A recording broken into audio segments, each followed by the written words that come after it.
right, welcome to Table Read Tuesday. I'm Angelina Peterson with Table Read Tuesday, and we today are reading Clueless. So I hope you stick around to get some clues.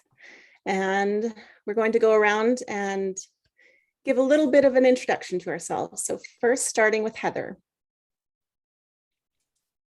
Hi, my name is Heather Lee Cameron, and today I'll be playing Ty and Heather, and this is one of my favorite movies. I watched it back when I was a teenager, and I do watch it frequently. I love it. Very nice. And I'm Angelina. I'm playing Cher today. So Dawn, you are next. I'm Don Lampisoni. I'll be reading the action description and a couple other little characters. And I have seen this movie probably too many times. Thank you. And Clint, you're next. Hey, this is Clint coming at you live and in person. I am playing a pretty diverse array of dudes. Actually, I got Travis, I got Elton, and I got Christian, which are pretty diverse characters. But I'm just really curious to get in there and start seeing what they do with this script, because it is kind of a masterpiece of vernacular, and I'm just really curious to see what they did and how they did it. Nice. Thank you. And Aaron, you're next. Hi, I'm Aaron Williamson. I'll be playing Mr. Hall. I cannot get close to the original actor's voice, so bear with me. Sounds good. And Vicky, you are next. Hi, I'm Vicky Dykes. I'm playing 7 characters tonight. Lucy, Miss Geist, Miss Stoger, Dancers, Tester, Amber, and friend number 2. Thank you so much. And Jamie, you are next. Hi, everybody. I'm Jamie Hill. Tonight, I'm reading for Dion and some other smaller roles. Thank you, Jamie. And Tim, you are our final reader. Yes, I'm Tim. I'm Tim D. Keatsman, and I am going to be playing 5 characters. I think 2 of them the boyfriend or the love interest, 1 the father, and a couple of minor fellas, like this Paravdazum person. Who is that? Like, you can't even Google search it. I tried. I'm clueless. I don't know. And with that, are we ready to start, everyone? All good to go? Excellent. So Dawn, if you could take us away. Okay. Clueless by Amy Heckerling. To be a human being means the possession of a feeling of inferiority. Alfred Adler. It ain't necessarily so. Ira Gershwin. Over an upbeat song, we see our heroine Cher and her friend Dion, a stunning African-American girl, in a montage of teenage activities. Cher is beautiful, rich, and damn happy. Cher, Dion, and other cute kids cavort in a new Jeep. Cher and her pals strut down the hallways in school. Some wacky boys toss Cher into a fountain at the park. All seen through long lenses, handheld, smoke, Dutch angles, etc. Help! I'm trapped in an eczema commercial. Interior Cher's room morning. Cher is in a t-shirt and boys' boxers. She yanks squiggly rods out of her hair. Just kidding, but I'll admit it. My life is quite full. Cher exits. Cut to interior Cher's upstairs hallway to entranceway day. Cher comes downstairs. The house is luxurious. I live in Beverly Hills with my father, who's a totally prominent attorney. She goes outside. Cut to exterior Cher's house day. Cher's joking with the gardener as she picks some oranges. And I'm fully responsible for running the homestead. Fortunately, school doesn't take up too much mental exertion. Cut to interior kitchen day. Cher is dressed for school in a kilt, over the knee socks and backpack, all silver. She makes orange juice as Lucy, the housekeeper, enters. Lucy is sporting last year's short bell bottoms and crochet vest. Obviously, Cher's hand-me-downs. Oh, look, it fits perfect. She examines and adjusts Lucy's clothes. Classic. Lucy, make sure Daddy drinks this and tell him I've got a nurse coming to his office to give him his flu shot, so he'd better not sneak out. Okay. I'm outie. She leaves. Cut to close up of a painting of a beautiful woman in classic disco attire. Cut to interior living room day. Cher stops at the painting. Wasn't my mom Betty? She died when I was just a baby. A fluke accident during a routine liposuction. Sometimes I try to remember her, but my brain won't go back that far. Cher goes to a framed picture of herself as a child with a preteen boy, her father, and a woman. I've had to take care of Daddy all this time. Except when he was. Oh, that's your line. Oh, I don't want to say that. Except when he was briefly married to the evil, horrible. We focus on the two kids. There's Josh, my obnoxious, tree-hugging ex-stepbrother. Even though he's had many dads since then, he still acts like my father is also his father, always yapping on the phone, visiting during holidays. Cher puts the picture down. And now he's coming to town to go to UCLA. What a bonus for me. She leaves. Cut to exterior Beverly Hills day. Driving rock song plays in Cher's new Jeep. Did I show you the loped out Jeep Daddy bought me? The camera moves around the vehicle as in a car commercial. It's got 4-wheel drive, monster sound system, and dual side airbags. I don't have a license yet, but I needed something to learn on. She stops in front of a large Tudor home and honks her horn. Here's where my friend Dion lives. Dee and I have a lot in common. We both have a rampant interest in fashion, and we're both named after great singers of the past. Dion, dressed in pants, skirt, and many shirts, the layered look, gets in the Jeep. Dude. Girlfriend. They start to do a high five, deliberately miss each other's hands, and make a limp wrist movement. Beverly Hills high five. Cher drives off. Dee, it's only September. You've got a whole year to show off your wardrobe. You don't have to wear it all in one day. What a bash on. I'm totally crushed. By the way, have you been shopping with Martians again? Everyone knows silver is the black of the 90s. That should make funerals more fun. Careful, Char. Oinkers. Take the pill. I am so within the speed limit. She glides by a stop sign. Hello? That was a stop sign? And I paused. Did I not? Cut to interior car day. Murray, in do-rag and plaid shirt, works out the rhymes for a rap song about career choices, investments, foreign car maintenance, and other problems he is facing. Cut to exterior parking lot day. Murray gets out of his car, a BMW, and beeps the alarm. He walks to school as he dials his cellular phone. Cut to exterior quad day. Kids walk, talk, hang out. The girls walk through. A boy approaches. Oh, I think that's me. Cher. That's me. Cher, are you going to the party at Summer's house later? I have to check my schedule. Just come. Wear that pink bikini again. Cha, dream on. A beeper goes off. God, it's not even 8:30 and Murray's beeping me. He's so possessive. It's like he called last night and he's all, "Where were you today?" And I'm like, "What do you think? I'm at my grandmother's." And he's all like, Dion's voice drones on in the background. Cher rolls her eyes. Dion is in this dramatic relationship with her boyfriend, Murray. I think they were overly influenced by by Ike and Tina Turner movie.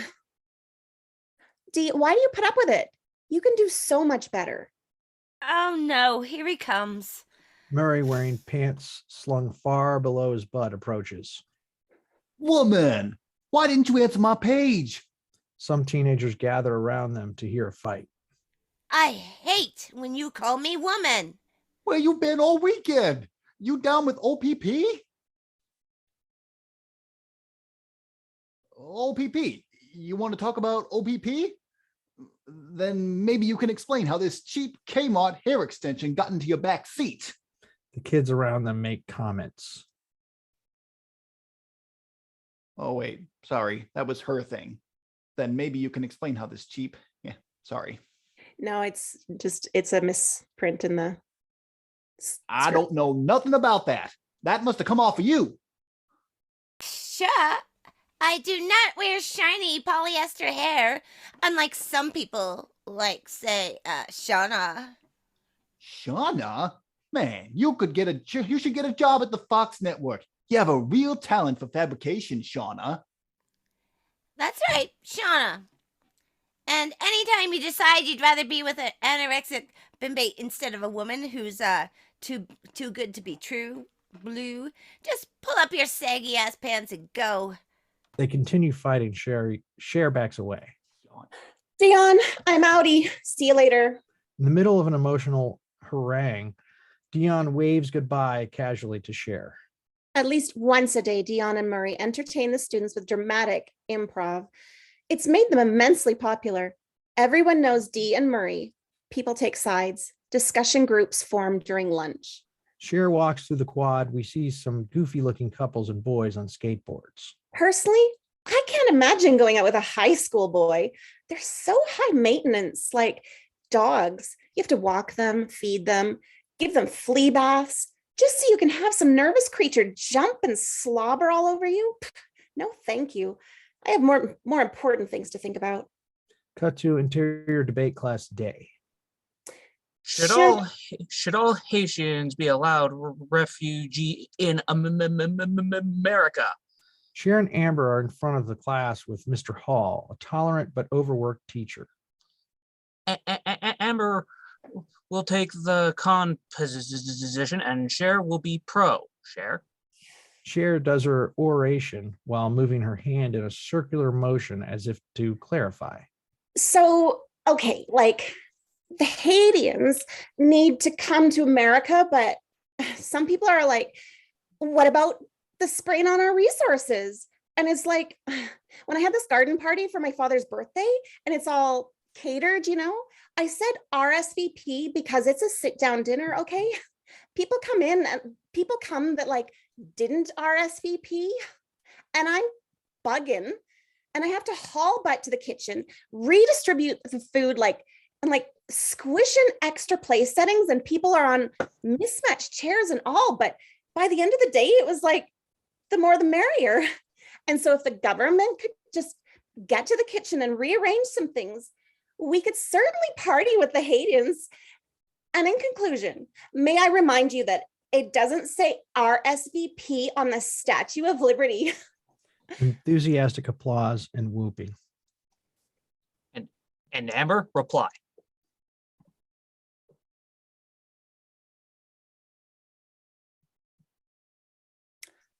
Amber?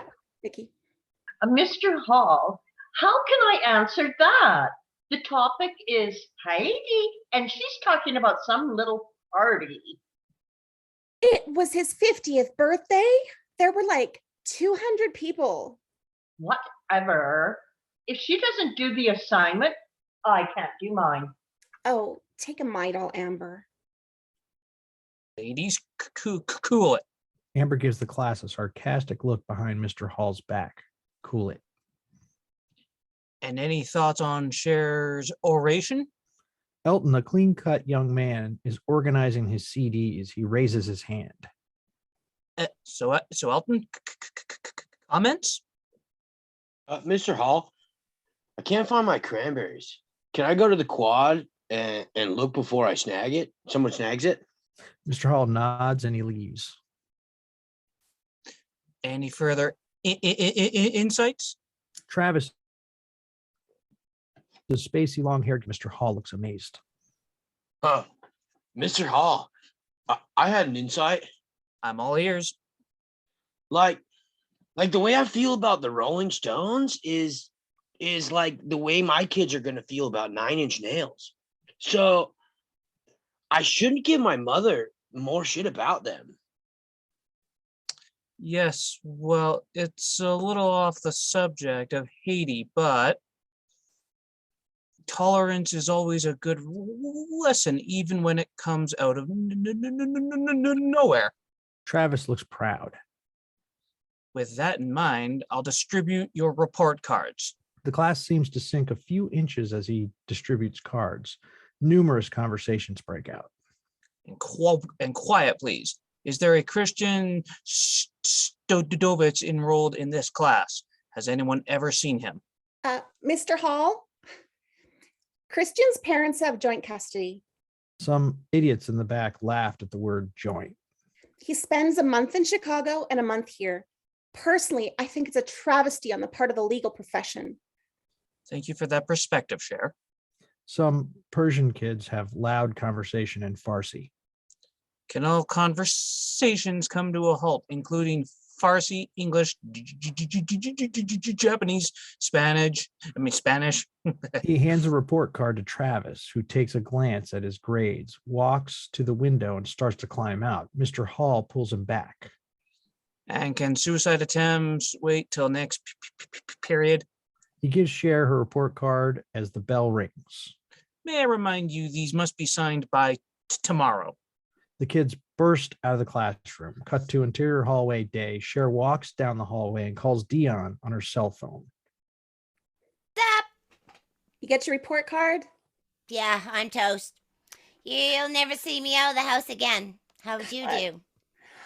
God, I totally choked. My father's gonna go ballistic on me. Tell me about it. Mr. Hall was way harsh. I got a C- in debate. As Cher listens, she bumps into Dion coming down the hall in the opposite direction. They get off their phones and continue their conversation without missing a beat. He gave me a C, which drags down my whole average. They get to Dion's class and she goes in. Yeah. I'll call you. She starts to dial. Cut to exterior Cher's house, dusk. Cher's Jeep drives up. Isn't my house the bomb? Daddy bought it in 78 for only 800,000, and now it's worth at least 2 mil. But of course he's bummed because it isn't worth as much as it was in 87. Isn't he a pisser? She goes into the house. Cut to interior kitchen day. Cher enters and hears music she doesn't approve of. The whimsical strains of Lisa Loeb. She sees a bag of dirty clothes. The noisome stench of teenage laundry. Only one possible conclusion. Josh, a cute college guy in a PC t-shirt, appears behind the refrigerator door. Invasion of the fraternity weasel. He tries to tickle her. Hey, Cher, Stop! you're filling out there. Yeah, your face is starting to catch up with your nose. I went by Dad's office. He's not your dad. Why don't you torture one of your other families? She heads out. He follows. And you're not thinking of staying here, I hope. I got a place in Westwood near school. Interior den day. They sit on the couch. Shouldn't you go to college on the East Coast? I hear girls at NYU aren't at all particular. She puts on the TV and watches Beavis and Butthead. Josh tries to watch, then switches to CNN. You just got here and already you're playing couch commando? She switches back. You know, in some parts of the universe, maybe not in contempo casuals, but in some parts, it's considered cool to know what's going on in the world. Oh, thank you, Josh. I so need a lesson from you on how to be cool. Tell me the part about Kenny G again. Cher's father, Mel, calls them from off screen. Hey, you two chuckleheads, get in here. Dinner's ready. Cut to interior dining room night. At the table is Cher's father, Mel, a middle-aged, angry guy. My father is a litigator. That's the scariest kind of lawyer there is. They're the ones who do all the fighting. My dad is so good that he gets $500 an hour, but he fights with me for free because I'm his daughter. Daddy, it's been a few months now. Maybe we should go to Malibu this weekend. Don't tell me those brain-dead lowlifes have been calling. Well, they are your parents. I told them we'd visit on Saturday. Also, you haven't seen your friends Stuart and Anne, so I made you a dinner res at a patina. For what? Overpriced food sculptures? Yeah, you'll have fun. How's your mother, Josh? Putting on weight. Mel brightens. Yeah? Very nice. Glad to hear it.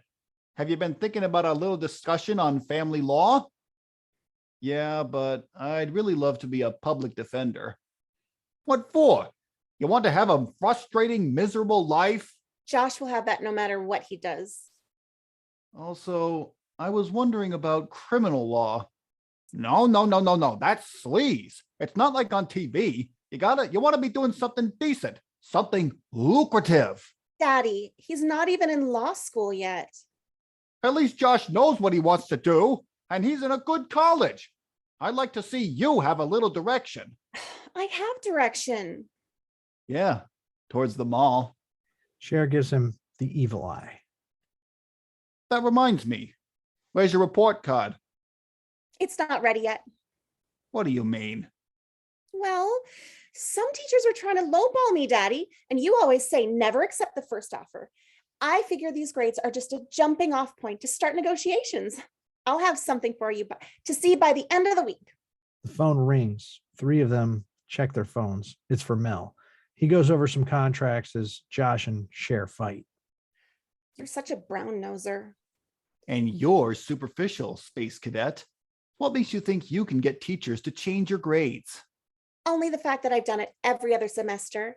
You'll see. Cut to changing grades montage. Little Miss Can't Be Wrong by the Spin Doctors. We see interior PE class day. Cher is telling a tearful story to Ms. Stoger, her PE teacher, who listens and comforts her. I told my PE teacher, an undeserving male had broken my heart. She raised my C to a B after we agreed all men were pigs. Cut to interior history class day. Miss Geist, the history teacher, rants about something. Cher nods empathetically. I promised Miss Geist, I'd start a letter writing campaign to my congressman about violations of the Clean Air Act. Mr. Hall's class day. Mr. Hall looks unimpressed as Cher presents homework, reports, and other evidence of her efforts.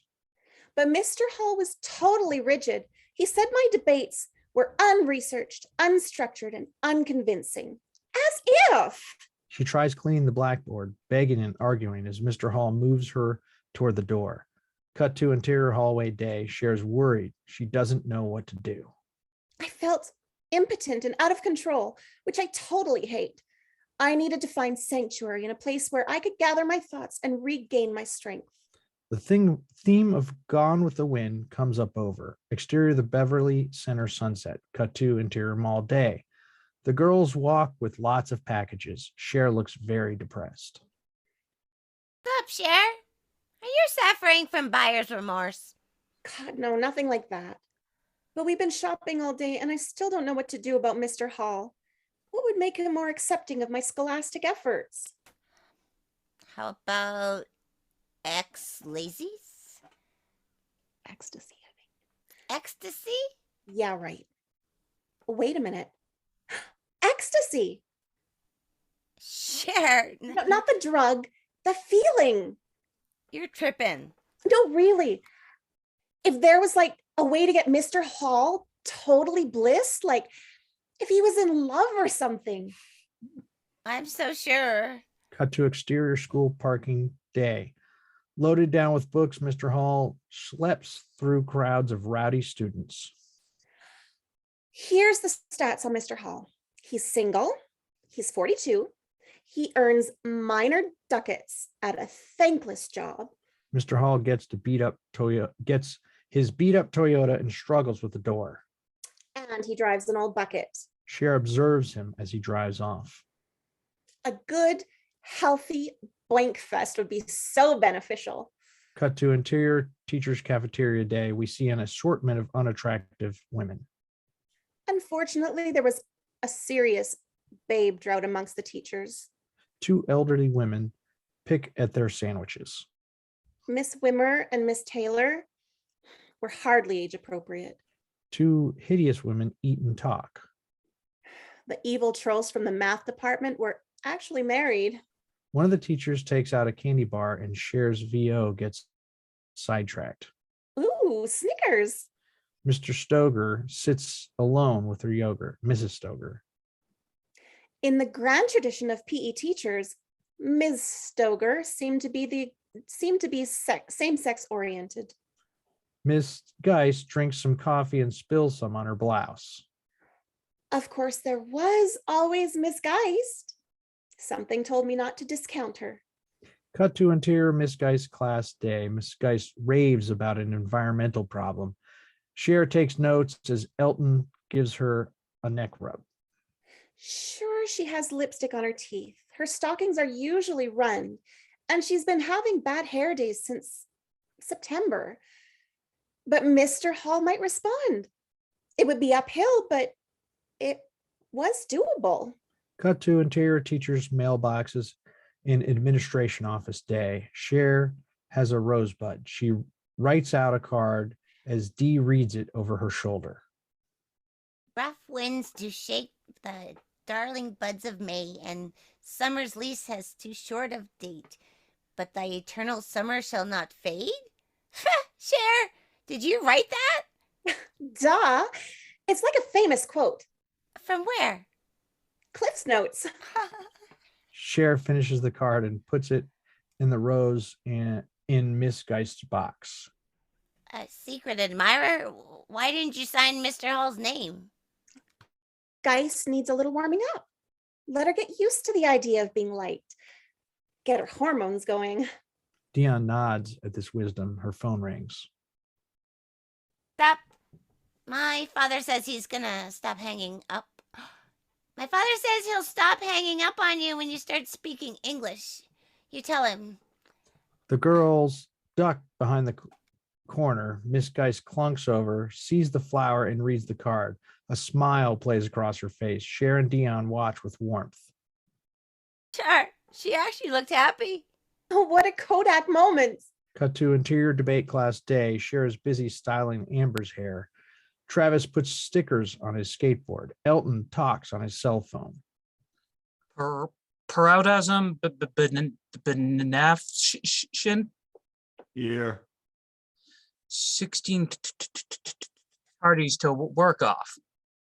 The student insults Mr. Hall in Farsi, and his friend laughs. Janet Hong, no tardies. Travis Birkin in stock. Congratulations, by far most tardies in the class. 38 in all, a near perfect record. The class applauds, whoops, and does Arsenio movements. Travis stops horsing around with his friend and stands up to take bows. Thank you. Thank you. Oh, whew. This is so unexpected. Man, I didn't even have a speech prepared. But, I would like to say that tardiness is not something you can do all on your own. Many people helped contribute to this. I like to thank my parents for never driving me to school, and the LA bus drivers for taking a chance on this unknown kid, and last but not least, the wonderful crew at McDonald's they spend long hours making these egg McMuffins, which without them I would never be tardy. So thank you. The class applauds.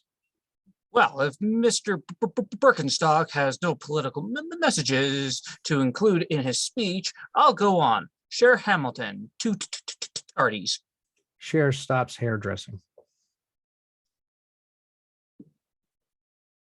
Wait a minute. I object. I have never been tardy. Cher, does everything have to be a negotiation with you? Do you recall the dates of the alleged tardies? One was last Monday. Mr. Hall, I was surfing the Crimson Waves, so I had to haul butt to the ladies. I took the pass. I'll take it you're referring to women's troubles, so I'll let one of them slide. Thanks, Mr. Hall. Miss Geist was right about you. What do you mean? Miss Geist said that you were the only one in school with any compassion and intelligence. Mr. Hall looks intrigued. Cut to interior Elton's bedroom day. From his bed, Elton has easy access to his expensive audio equipment. So, that guy Elton in my class? Him, Murray, and a bunch of the other gangsta wannabes have a clique they call the Crew. I decided to recruit them to help me drop hints between Geist and Hall. Elton lies in bed talking to Cher on the phone. You've got to work with me on this. Elton, who's Elton? That's me. You got to work with me on this. Hold on. The music to your face. Let's go with something more mellow. He looks through his CDs. Cut to interior Cher's kitchen day. As Cher talks on the phone, she prepares a snack: non-fat soda, non-fat ice cream, and a sprinkle of sweet and low. You know how open-minded people are when they're in love? I think some Coolio would be good. Elton, I appreciate the value of a good background soundtrack as much as anyone, but would you listen to me for a minute? The music changes. There we go. What were you saying? God, are you smoked out or what? Listen, I'll give you things for people to say. When you see that they say, say them, then it's Aceville for all of us. Oh, you see that they say them, then it's Acevilles for all of us. Achievable. Great. Peace. They hang up. Cher, get in here. Uh-oh. She leaves. Cut to interior Mel's office day. Mel is furious. Hi, Daddy. Do you know what the hell this is about? He shows her a letter. A second notice for 3 outstanding tickets. Geez, I don't remember the first notice. The ticket is the first notice. I didn't know you could even get tickets before you have a license. Oh, sure. You can get tickets anytime. Well, you can't get any more tickets or the Jeep goes back. No more joyrides with your friends. From now on, only supervised lessons till you pass the test. Great idea. In fact, I'm going to go do some practicing right now. She leaves. Cut to exterior next door backyard day. Josh is lying on outdoor furniture reading Nietzsche and stroking his chin. Cher sits near him. Hey, granola breath. You got some pubic hair on your chin. I'm growing a goatee. Is that in lieu of ID at your favorite coffee house? To what do I owe this semi-friendly behavior on your part? Perhaps something you want? Well, actually, I take the driver's test in 48 days. I know how to drive and all, but Daddy says I can only take the Jeep out with a licensed driver. Besides, don't you want to take a break from your Nitsy? Nietzsche. She looks at his book. What's it about? Everything. Boy, college is vague. You taking your courses and everything? You're taking a course in everything? It's not for a course. As if. You're reading a book that's not even required? Proper. Josh gets up reluctantly. Is there any possibility of you shutting up until you get your way? Slim to none. Cut to exterior Beverly Hills street day. The Jeep cruises down the block. Stay in your lane. Ooh, do you like the color of that house? As she speaks, the car veers toward the house. Look out! Inside the car, Josh leans over her, grabs the wheel, and puts his foot on the brake. He loses it. Cher, keep your eyes on the road, not the houses, not the billboards, not the store windows, just the road. She feels guilty, so she takes the offense. You don't have to jump on top of me, you perv. He moves back into his seat. Pull up to that Beamer and let's park. She drives up and attempts parking, but bangs into the car behind her. Cher, parallel parking is one of those times you go below the speed limit. I'm tapping the accelerator as light as I can. You try driving in platforms. She drives forward. Slow, slow, slow, slow, slow. Okay. She hits the car in front of her and the alarm goes off. Cher is frustrated. Why do we have to parallel park anyway? Everywhere you go has valet parking. Think of all the people you'd put out of work. Sometimes your concern for others overwhelms me. Cut to exterior lunch court day. Kids at the tables and on food lines. Cher sits with Dion, who is having a sneezing fit. Josh was bitterly misinformed. I am furiously concerned with the welfare of others. Dion blows her nose. Ow, ow, ow, ow, ow. Dee, when your allergies act up, take out your nose ring. They see Mr. Hall. There he is. They go over. Cher has a thermos. Mr. Hall, do you drink coffee? Not from this cafeteria, but yes, under normal circumstances. Well, I'm such an idiot.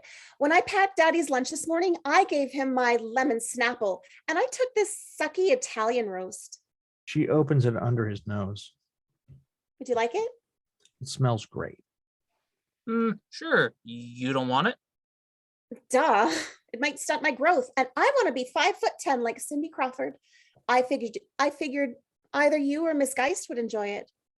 Maybe you guys could share it. They leave and scout the quad for Miss Geist. I got a feeling we'll achieve contact today. They scurry over to Miss Geist and walk with her. Hi, Miss Geist. Oh, hi, girls. Did you sign up for the environmental fair yet? That's a real pretty dress. It's okay. It's funky. But you got to fix the hair. These clips are so 80s. She takes them out and fluffs out Miss Geist's hair. Miss Geist resists. Here, please. Wait. Just let me make tendrils. Cher finishes up. Remember to sign up for the fair. She heads off. Not a total Betty, but a vast improvement. I did what I could do. We better book if we're going to go to PE. I feel like Balin. They start to head across the quad. I know what you mean, but at least it's exercise. I feel like such a heifer. I had 2 bowls of Special K this morning. There, look. Talking and leaning on a table, the girls look delighted. Now we're talking photo op. Mr. Hall gives Miss Geist a cup of coffee and he drinks out of the thermos. Look at the body language. Legs crossed towards each other. That's unequivocal sex invite. Their POV, Mr. Hall takes out a pen and writes something. Look, he's writing something. He's probably getting her digits. The girls are relishing the moment. Oh, look at Geist. She's so cute. God, old people can be so sweet. Cut to interior Mr. Hall's class day. Mr. Hall, looking combed and pressed, hands back reports. They see their grades and are all pleasantly surprised. The next week or so, I was totally golden. The joyous rock song plays over the following. Elton gets his report marked B+. He grabs Cher and kisses her. Cut to exterior teacher's parking lot day. Mr. Hall walks Miss Geist to her car. Dion and Cher sneakily following.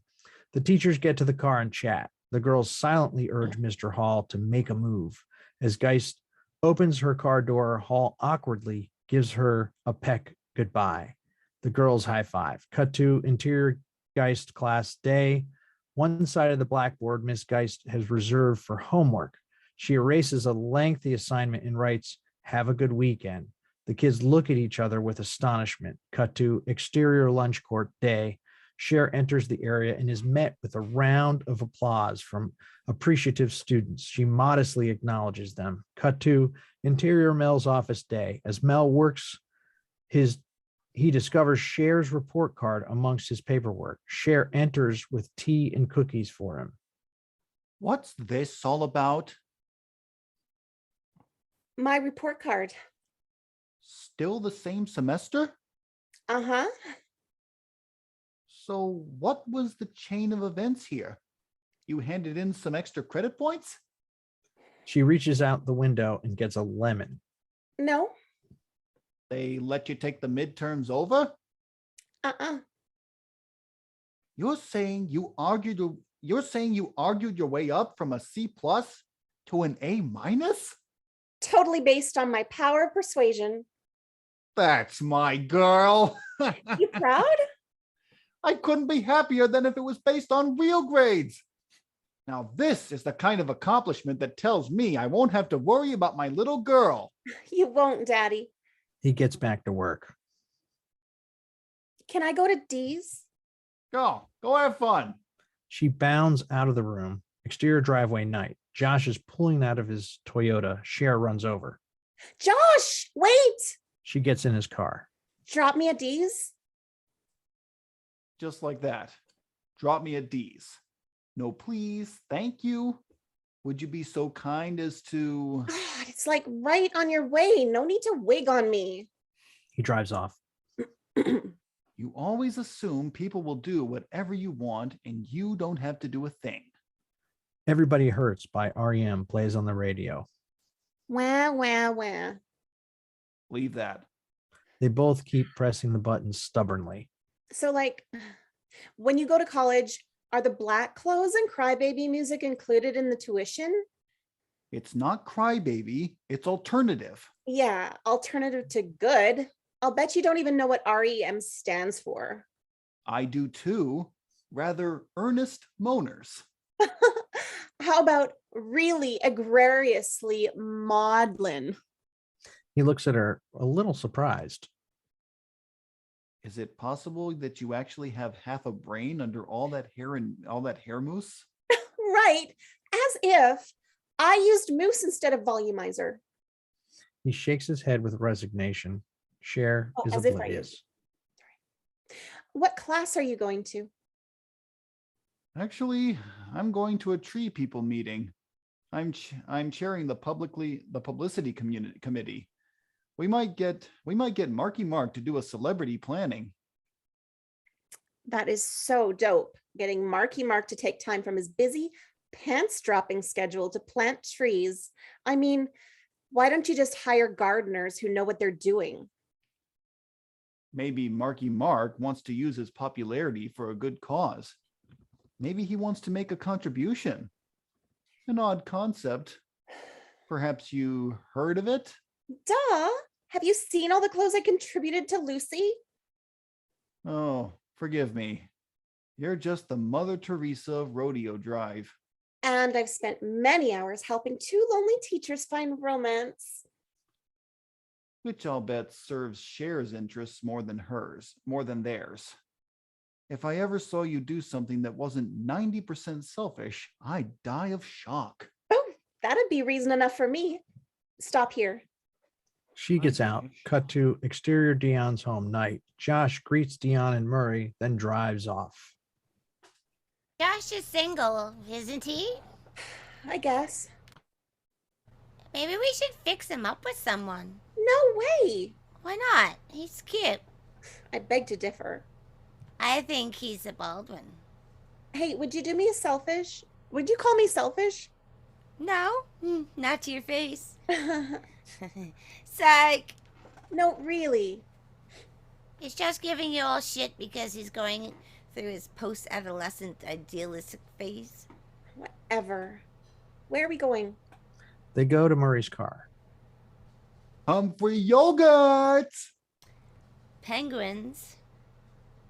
I said Humphrey yogurt. As they get in the car, Cher shakes her head. I don't care what you said. You say all you want. We're still going to the Penguins. What do you say, Cher? Penguins. 2 against 3. Penguins. She starts singing the Queen Latifah song, Unity. Unity.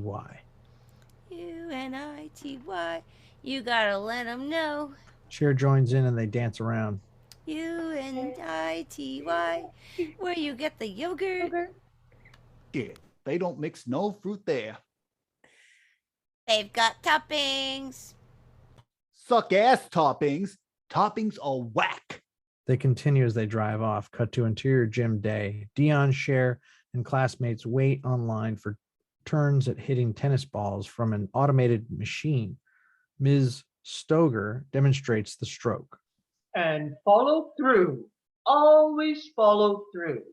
Cher looks agitated. I pride myself on not dwelling on negativity, but even a whole day later, I was bummed about being called selfish. Meanwhile, the line is moved forward and it is Cher's turn to hit the ball. Of course, she has no idea. Earth to share. Come in, share. Cher gets the tennis racket. I just want to say that physical education in this school is a disgrace. Standing in line for 40 minutes is hardly aerobically effective. I doubt I've worked off the calories in a stick of carefree gum. Other girls whoop and applaud. But you've certainly exercised your mouth, Cher. Now hit the ball. The ball flies out of the machine. Cher swings and misses. What have I been saying all day? You've been saying next, next. I've been saying follow through. Follow through. But I missed the ball already. Why should I continue something that didn't even occur? Another ball whizzes by dangerously close to Cher's head. Miss and Mrs. Stagger, that machine is just a lawsuit waiting to happen. Thanks for the legal advice. Dion, you're up. Miss Steger, I have a note from my tennis instructor. He'd prefer if I didn't expose myself to any training that might derail his teachings. Fine. Amber, your turn. Miss Stoger, my plastic surgeon doesn't want me doing any activity where balls fly at my nose. Well, there goes your social life. Psych! All right, enough. The principal enters with Ty, a 16-year-old schlub. Ladies, we have a new student with us. This is Ty Frazier. The class responds in unison, as if an AA meeting. Hi, Ty. Hi, Ty. Ty is dressed in long, baggy jeans and a shapeless flannel shirt. She responds shyly in an unintelligible, thick New York accent. Hey, how's it going? Cher and Dion look at each other. What? Ty, you won't have time to change, but you can hit a few balls in those clothes. She could work on an oil rig in those clothes. Dee, my mission is clear. Look at that girl. Ty looks lost. She doesn't know if she's supposed to hit the ball or wait online. She's so adorably clueless. We've got to adopt her. Here, she's toe up. Our stock would plummet, and we've worked so hard to retain our status. But we should use our popularity for a good cause. You mean lost cause? Dee, don't you want to contribute? Dion gives in. Ty comes over. Hi, Hang with us. thanks. You're from New York? How'd you know? How do you like California? I'm freaking, man. I can use some herbal refreshment. We do lunch in 10 minutes. There's no tea, but there's other stuff. Coke and all. No crap, you guys have Coke? Well, this is America. Cher takes out her phone. I better see about a table. Hey, Brad? Yeah, is our regular table available? Great. We'll be there. Oh, there'll be an extra joining us. Okay, peace. She hangs up. Cut to exterior lunch court day. The girls walk to the food area. Don't you love these crispy autumn days? A giant palm tree leaf falls with a thud. The girls scream. What was that? Just a leaf dropping off a tree. Shoot, do all the leaves come off in the fall? Dion gives Cher a meaningful look. Cher shows Ty around. That's Alana's group over there. They all do the TV station, and they think that that's the most important thing on earth. Our school has its own channel throughout Beverly Hills. You like working on TV stations? Not really. Then forget about them. They just hang by themselves. She points out another group. There's the Persian Mafia. You can't hang with them unless you own a BMW. Yeah, right. Cher points out a group of cute girls, including Murray and Elton. And there's the crew, the choicest males at our school. Including my boyfriend. Isn't he cute? If you make the decision to date a high school boy, those are the only acceptable ones. Where's your boyfriend? As if. Cher's got attitude about high school boys. It's a personal choice every woman has to make for herself. Murray joins them. Woman, lend me $5. I've asked you repeatedly not to call me woman. Bitch, what's your problem? I don't see no love stake squeezed into your 501, so I can't call you man. But A mere reference to my sex is enough of an identity. Excuse me, Ms. Dion, but street slang is an increasingly valid form of expression. Most feminine pronouns have mocking but not necessarily misogynistic undertones. Murray leaves. Ty is dumbfounded. Wow, you guys talk like grown-ups. Well, this is really good school. I'm getting a soda. You guys want? They negotiate Ty getting sodas and Dion getting food on separate food lines. She's nice. God, there's so much to be done with her. The hair is whack. And can someone please return the voice to Jackie Mason? But there's definitely hottie potential. I'm feeling way inspired. You go, girl. Cut to other food line. Travis is behind Ty. He notices the surrealistic cartoon she has drawn on her notebook. Ty senses him looking at her. Nice representation. Thanks. Nice stickers. Really? You like the stickers? Because I was thinking it's a little bit too cluttered. Like, I want to clear off this entire area and concentrate like one definitive statement. Perhaps Marvin the Martian. Get out of town. I can do Marvin the Martian. I mean, there's not much to him, but look. She goes through her notebook, and together they admire Marvin cartoons. Cut to Dion and Cher's table. The girls put out food as Ty returns. I met a really cool guy. Describe. Long hair, funny. The girls nod with approval. We were talking and all, and he said he could easily get the chronic, maybe even some citrus. There he is. She waves at him. He starts to wave, realizes he's carrying a tray and struggles to get it balanced. Cher and Dion exchange looks. Are you talking about drugs? Ty thinks a minute, realizes they haven't understood each other at all. Yeah, Ty, how old are you? I'll be 16 in May. My birthday's in April. As someone who's older, can I give you some advice? I mean, I don't want to sound all judgmental and all, but it's one thing to spark up a doobie and get laced at parties. It's quite another to be fried at school all day. You see the distinction? Yeah, The Lodies generally hang in the stairwell over there.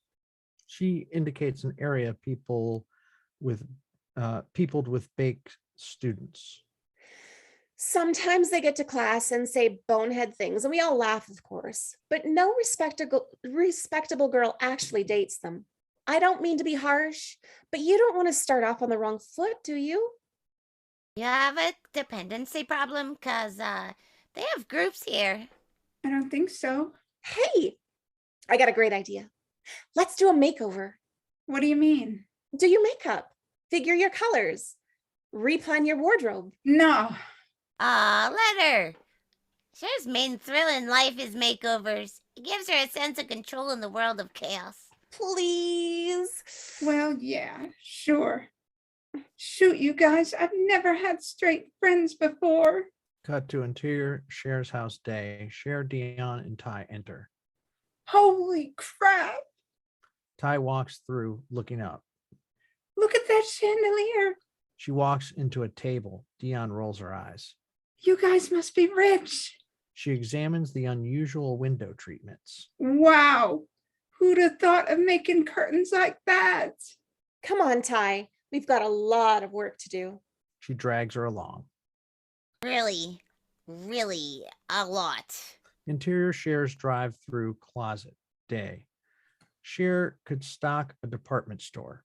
Ty stands between mirrors as Cher scrutinizes her. Sometimes I wear my... Shh. Finally, Cher's ready. She speaks with utmost authority. Okay.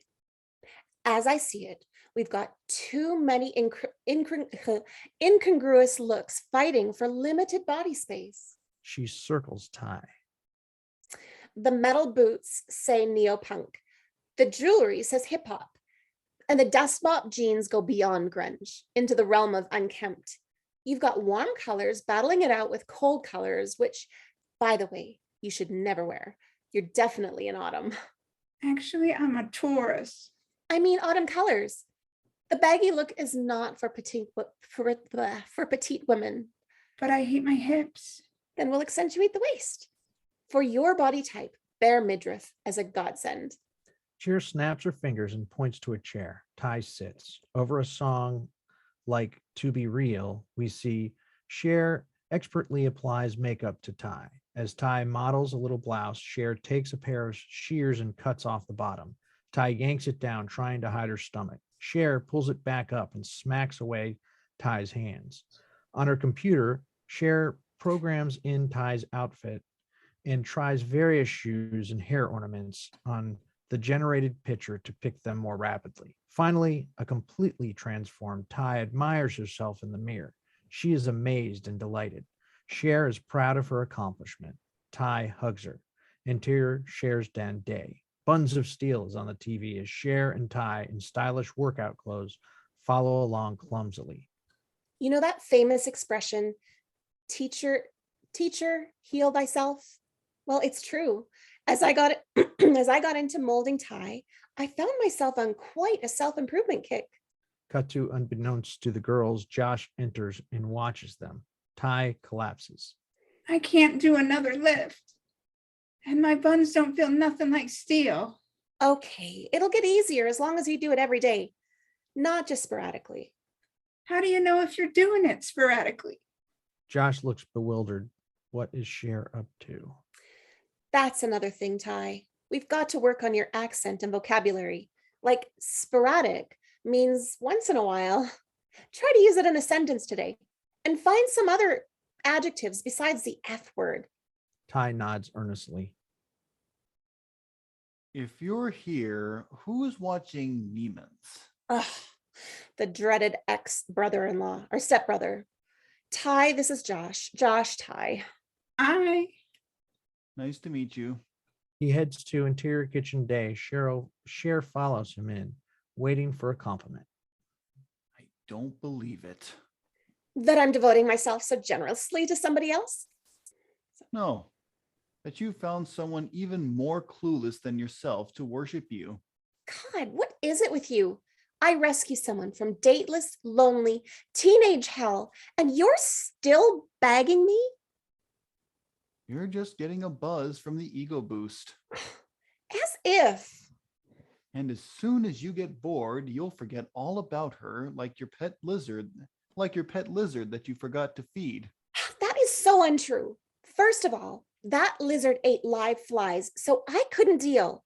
Second of all, I am totally committed to Ty. You couldn't commit to a removable tattoo. You'll see. I'm going to take that lost soul in there and make her well-dressed and popular.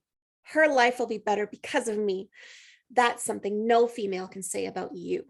She leaves the room. Josh follows. Interior den day. Ty is watching TV and mindlessly singing along with a commercial. Josh waves at her. Bye. He's seeing you. I hope not sporadically. She looks at Cher proudly. Exterior Melrose night. Dion, Cher, and Ty parade down the street. Some boys smile at Ty. Do you see how boys are responding? My heart is totally bursting. I know. I'm kneeling.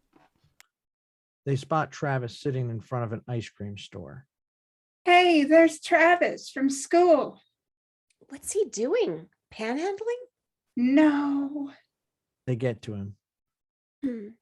Hey guys, you got $1? See? Ty digs one out. Cool. You It seems a compliment would be forthcoming, but that would be too hard. The girls move her away from him. Ty, you're getting that goofy look. Don't sell yourself short now. You've got something going for you that no one else in Beverly has. Oh, guys, I'm not a virgin. I mean, mystery. As far as everyone's concerned, you were the most popular girl in your school. Everyone's curious. And the fact that you hang with Dee and me, Speaks very highly of you. you have to take advantage of this window of opportunity. That's right. If you strike while the iron is hot, you could have any guy you want. Like who? Let's see. Who's available? Brandon Bronston. Oh, I've got it. Elton's single now. He just broke up with Valette. Who's Elton? He was in debate with us. He did the in favor of he did the in favor of animal testing speech. Oh, In fact, I noticed him scooping you out. he was looking at me? Shaw. In fact, he said you gave him a toothache. How'd I do that? That's an expression. It means he thinks you're sweet. Yeah? Wow. Behind Ty's back, Dion silently mouths the words, "Is that true?" Cher rolls her eyes as if to say, "Of course not." Cut to exterior Beverly Hills street day. Training Ty proved to be a greater challenge than I expected. For instance, when it came to interfacing with guys, she always bricked her shot. Elton, Amber, Ty, Cher, and Brandon pile into Elton's car. Elton goes to the driver's seat. Cher goes to the back of shotgun, hoping Ty will sit next to Elton. Ty doesn't feel it's her place. You want to sit up front? Cher mouths, "You." Meanwhile, Amber senses the seat is free, so she comes over. Ty wanders to the other side and bumps into Amber. Cher rushes to the seat and gets it before Amber. Meanwhile, Brandon thinks Ty wants his seat, so he goes to Cher's old one. Elton is fully perplexed until they all are all settled. He is happy that Cher is next to him. What do you guys say? How about a little Morrissey? He drives off. The more you ignore me, the closer I get. Cut to exterior quad, another day. Cher is posing her friends and taking pictures. Come on, you guys. Closer. Elton, put your arm around Ty. He does. Ty's beaming. Cher gets the picture. Great. Ooh, Ty, come over here. She moves Ty around so that her hair is backlit and framed with glowing leaves. Cool picture. Doesn't she look classic? She moves Ty's face slightly. Yeah, this is beautiful. You're gonna love this. Ty smiles. Doesn't she look like one of those Botticelli chicks? Would you make an extra print for me? Sure. She exchanges a victorious look with Ty. Cut to interior dining room night. Cher and Ty carry in food and sit. Did you see the flyer for that ballet party? Ugh, those are so generic. They get busted up in less than an hour, and it takes that long to get there. Yeah, it sounds lame. Mel enters. Hi, Daddy. This is my new friend, Ty. Get out of my chair. Ty moves and Mel sits. Lucy brings out another dish. Thanks, Luce. It looks great. What is this crap? Daddy, it's from the Cut Your Cholesterol cookbook. Mr. Lovett says you've got to get down to 200. Her beeper goes off. Uh-oh, it's Dion. It might be important. No one calls at the table. We're going to have a nice family dinner. They're all quiet, wondering what a nice family talks about. What did you do in school today? Cher looks thoughtful. Well, I broke in my purple clogs. Mel's phone rings. He starts going through depositions over the phone. Cher sneakily dials Dion. What's up? Okay, so Murray's geometry class is right by Elton's locker, and Elton was getting his books, and taped up inside was a picture of you, the picture you took of Ty. No. TB. Oh my gosh. Is that the bomb or what? Elton's got your picture hanging on his locker. No crap. Anyway, most of the crew will be appearing at this Val party. Are you going? Ordinarily, I would never. But as a friend to Ty, it is my duty to go. Looks like we have to go to we'll have to do a cameo to this party. Cut to interior Murray's car night. Murray and Dion are in the front seat driving and kissing. Cher gives Ty advice. When you get there, scoop him out, but don't let him know that you see him. Talk to someone in his eye line, preferably a guy. When you do make eye contact, have him come up to you and find an excuse to leave while he's still into the conversation. The key thing is always have him wanting more. You got it? Dion shakes her head with pity. I'm so glad I don't have to play those games anymore. Exterior residential area in Sun Valley. Night. Dee, Murray, Cher, and Ty enter the party house. The local guests primarily wear hugely baggy pants and shirts, but Cher has opted for the Chanel retro punk look. Travis whizzes by on his skateboard and gooses Ty and Cher. Hey, skateboards. That's so 3 years ago. What a tard. If Travis even aspired to being a tard, he'd have to cramp all night. With a tutor. Travis does an impressive flip off a banister. Wow, did you see that? Interior house night. Dion and Murray are barely through the door before they are dancing. Reagan? Let's do a lap before we commit to a location. Travis slides by, obviously wasted, holding a beer. Someone jostles him and beer spills on Cher's shoes. Great. Ruin my suede shoes, why don't you? She meticulously blots her shoes. Ty smiles at Travis. Cher spots Elton. You guys interested in some chronic? Ty is, but she looks at Cher. Cher acts reluctant. Well, I guess it's the least you can do. Let's spark it. Cher whispers to Ty. Elton's over there. Act like Travis is saying something funny. Travis offers her the joint, and she laughs as though he told her a joke. Travis is grateful to have gotten a laugh, but he can't remember how. Nevertheless, he joins in, laughing at nothing. What's so funny? Nothing. Now he's really confused. Elton approaches and helps himself to the joint. Have you guys been thinking about the future? You mean college? No, I mean like what do we call it? Like 80s and 90s. And then, I mean, what do we call it? The zeros? Wow, I never thought of that. What's to think about? We'll call it the zeros. But listen, like the 60s, the 90s, the O's, it just doesn't sound right. How about Ozies? What did they call it last time? In the 1900s, did they say aught? Like the class of aught 7? Well, we'll probably do some major life damage in the zeros. Careers, marriage, kids. You should call it what you want. I like Ozies. That sounds like a breakfast cereal. Ty looks insulted. Cher nudges her and she realizes she should laugh. Who decides what they get called? Like yuppies, hippies, Gen X. Hey, if there's like the X generation and like the O's, it's kind of like God's playing tic-tac-toe. Whoa.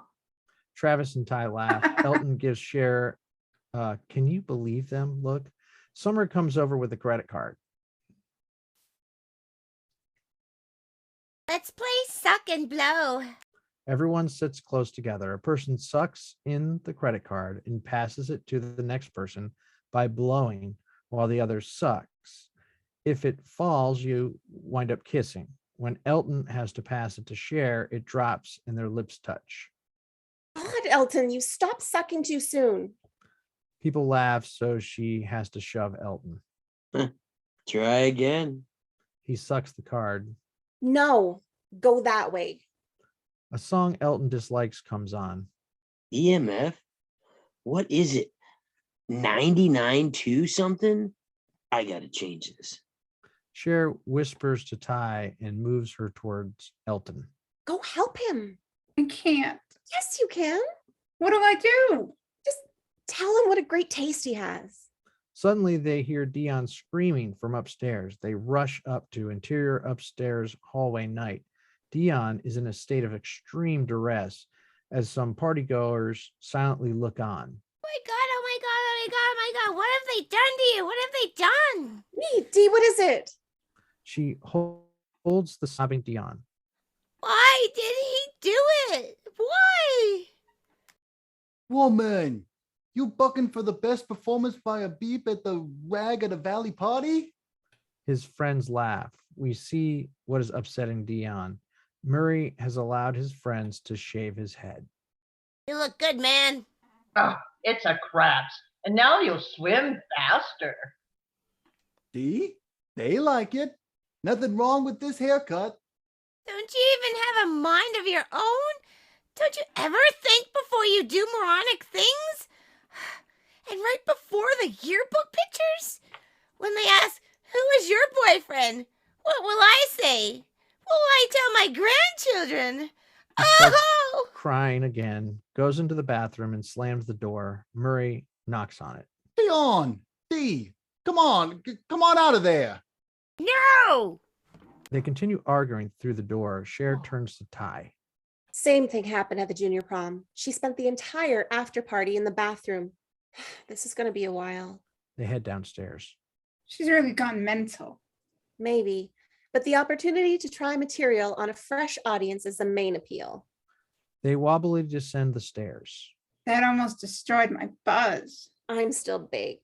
From the banister, they see a lot more people are now dancing. Well, let's go bump into people. I'm cool with that. They proceed to interior living room night. Ty and Cher join the dancing mob. Where's Elton? Cher looks around and spots Amber, the girl we don't like, wearing the exact outfit that Cher had on yesterday. Hey, ain't that the same dress as yours? What a clone. I hate that. She gets closer to Amber. Say, Ambular, was that you going through my laundry?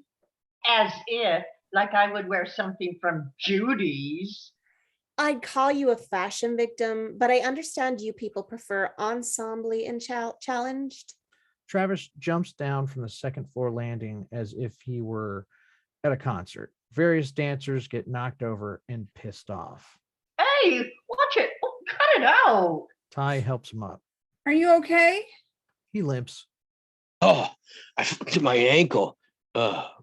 Boy, where's the sense of the pit hospitality? Ah, shut up. Come on, get out of here. Travis gives Ty a look as if to say, what do you expect in the valley? Sun Valley. That was so cool. I wish I could do that. No, don't. Why not? Well, if girls did it, then what would the guys do to impress them? I don't know. Stuff. They Yeah. are sort of flirting. Cher hurries to break them up. Ty, I need you. She leads Ty away. Elton's right over there. Pull out some of your New York street moves. Ty tries to look impressive. Meanwhile, an equally devoted dancer does an energetic kick. One of her clogs goes flying off and kicks Ty on the head. Ty passes out. Cher screams. Ty, Elton, help me. Oh, They lift Ty and carry her into interior kitchen night. Cher puts ice in a towel, gives it to Elton, and he holds it on Ty's head. Travis comes in holding dripping ice cubes for Ty. Cher gently moves him out. it's okay, thanks. If it stays a concussion, you have to make sure she stays conscious. Ask her questions. Ty, can you hear me? What's 7 times 7? No, stuff she knows. Oh. There's some kind of bump here. Dee sits up. You okay? She nods. You think you can get back in there? I'm all right. Let's see. Can you do this? Hip hop hooray. Hop hoo hey ho. He swings his arms in the air like they do in the video. She laughs. You try. They do it together and laugh. Cher hangs back but looks very proud. Come on. He takes Ty by the hand and they go back to dance. Cher slips out to exterior backyard night. Lots of making out around and in the pool. Cher sits with her feet in the water. Love was everywhere. And even though I was alone, I was so happy for Ty. It's like that long book they made us read in that read that said, "'Tis a far, far better thing." Like when you do stuff for other people. Her reverie is interrupted when a boy rushes over to puke in the pool. Swimmers scream and jump out. Cher's beeper goes off. She calls home on her phone. Do you know what time it is? A watch doesn't really go with his outfit.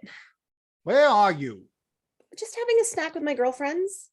A helicopter starts to fly over the house. Where? In Rwanda? Is that in the valley? I expect you to walk through the door in 20 minutes. Ew, it might take me a little more than 20 minutes. Everywhere in LA takes 20 minutes. He hangs up. Cher thinks. Interior living room night. Cher makes her way through the dancers to Elton and Ty. My father's cowed out. I'm going to try to get Dee out of the bathroom and go. Could you take Ty home? Actually, I'm ready to take off. I'll give you guys a ride. Really? You guys stay. Nah, I'm toast. Come on. He leads them both out to exterior house night. Ty, Elton, and Cher walk to his car. Did you give him your digits? No, Why not? he didn't ask. Their friend Summer comes over. Hey, Summer. Summer catches up to them. Kitty random feasts. Fiesta. Big time. You need a ride? That'd be great. I'll take you. I'm right below Wilshire and Linden. Hey, that's near me. Cher gives Ty a look, trying to get her to go with Elton. I'm right above Olympic. Then you go with Summer, and I'll take Cher back. You're off Benedict, right? Actually, you could take Wilshire to Cannon, and that turns into Benedict. Then she'd have to go back south, and I'm going north anyway. But you could take Ty and drop her off on your way to Sunset. Elton maneuvers Cher into his car. That doesn't make sense. Then I'll have to go to the freeway. Ty will go with Summer, and I'll take you. But He gets her in the car and they all say goodbye. Interior car night, driving. Elton searches for appropriate music. Cher is disappointed that she couldn't get Elton and Ty alone. She does the next best thing. didn't Ty look cute tonight? And if I ever fall in love again, I'll make sure that this lady is a friend. I love how she looked with her hair up, like with all the curly tendrils hanging. But it's also so pretty when it's all wild, like in that picture I took. Yeah, you're an awesome photographer. This isn't going the way she'd like. Well, when your subject is so attractive. It's like you're using sunshine to paint a picture. Usually girls that are beautiful and popular don't bother developing any other talents. I think actually I like Ty's hair down. I consider you one of my best friends. And I don't have friends that are girls. I'm really glad because your happiness means a lot to me.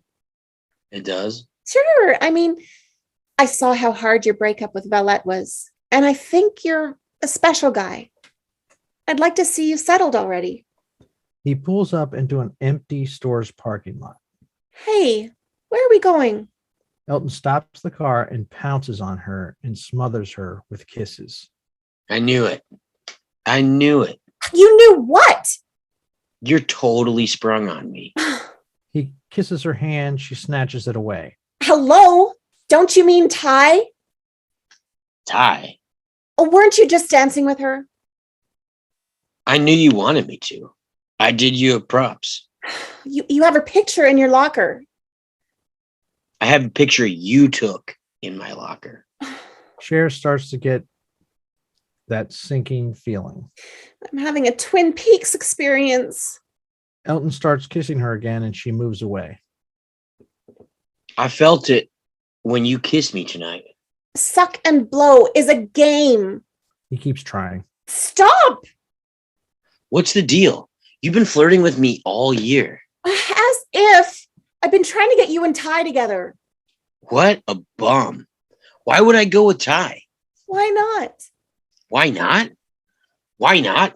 Do you even know who my father is? You are such a snob and a half. Come on, Cher. Me and Ty make no sense. You and me, Trying to get on top of her.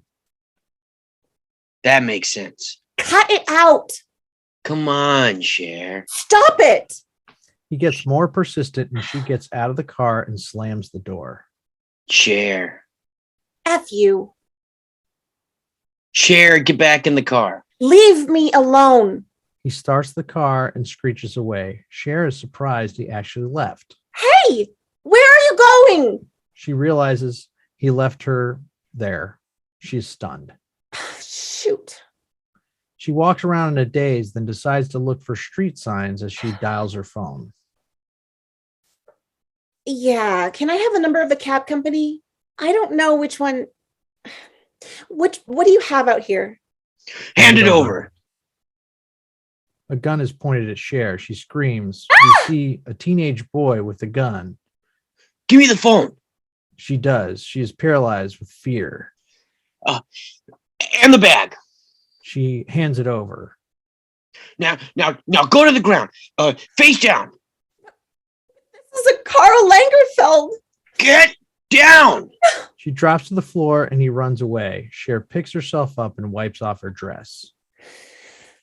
This evening had turned into a royal mess. Attacked, robbed, and lost. She slips over to the phone booth and dials a number. I don't know the number of any party house, so I couldn't reach my friends. Daddy would kill me if he knew where I was. No money for a cab. There was only one person left to call, and I really, really didn't want to ask him for help. Interior Josh's room night. The decor consists of political posters and tons of books. Loser by Beck is playing as Josh and a co-ed, Heather, are making out. Hello? We cut back and forth between Josh's room and the phone booth. Josh, you busy? Where are you? God, you sound just like Daddy. Don't tell me you're calling to just say hi. Who is it? It's Mel's daughter. She lies back, annoyed. Okay, so I was at this party and my designated driver tried to attack me. So I got out so he'd stop, but he drove off and he deserted me. And a guy with a gun held me up and got my money and my phone and he yelled at me and forced me to ruin my dress. Okay. Where are you? In a phone booth. That's helpful. You should be easy to find. Oh, I'm on Troots and Satakoy. Where the heck is that? Sun Valley. Great. Man, you owe me. Cut to interior Josh's car at night. Josh and Heather sit in front discussing a course while Cher sulks in the back. I suppose there's some merit in learning forms straight off.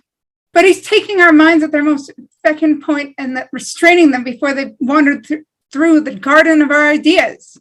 Cher looks nauseous. It's like Hamlet says, to thine own self be true.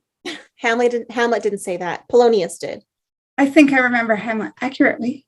Oh, well, I remember Mel Gibson accurately, and he didn't say that. Josh smiles to himself. Cut to exterior dorms night. Josh's car drives up. Cut to interior Josh's car night. I'm walking Heather to her door. Try to stay out of trouble. Cher watches them walk away. Josh kisses Heather goodnight. Cher strains to see. He returns and gets back into the car. Thanks a lot, Cher. That was a real fun night. I can't believe after all I've been through, you insist on tormenting me. I mean, hello, I had a gun pointed at my head. So you yell at me and Elton abandons me. And I know as soon as I get through the door, Daddy will start screaming. Nobody cares about me. Okay. I'm sorry. Calm down. You want to sit up front? She climbs up to the seat next to him. What happened with this Elton guy? He tried to sexually harass me. And you did nothing to lead him on? As if I was only being semi-nice to him to get together with Ty. Oh, great. Now you're picking her boyfriends. I just want to help. She thinks stoners are cute. I'm trying to lead her down a better path. What do you know? You've never even had a relationship.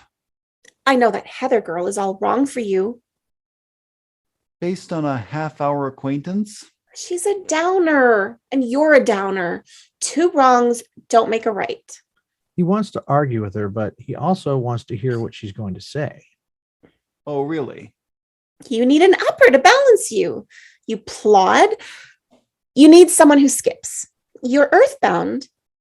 You need someone to twinkle you around. He laughs and looks at her like she's crazy.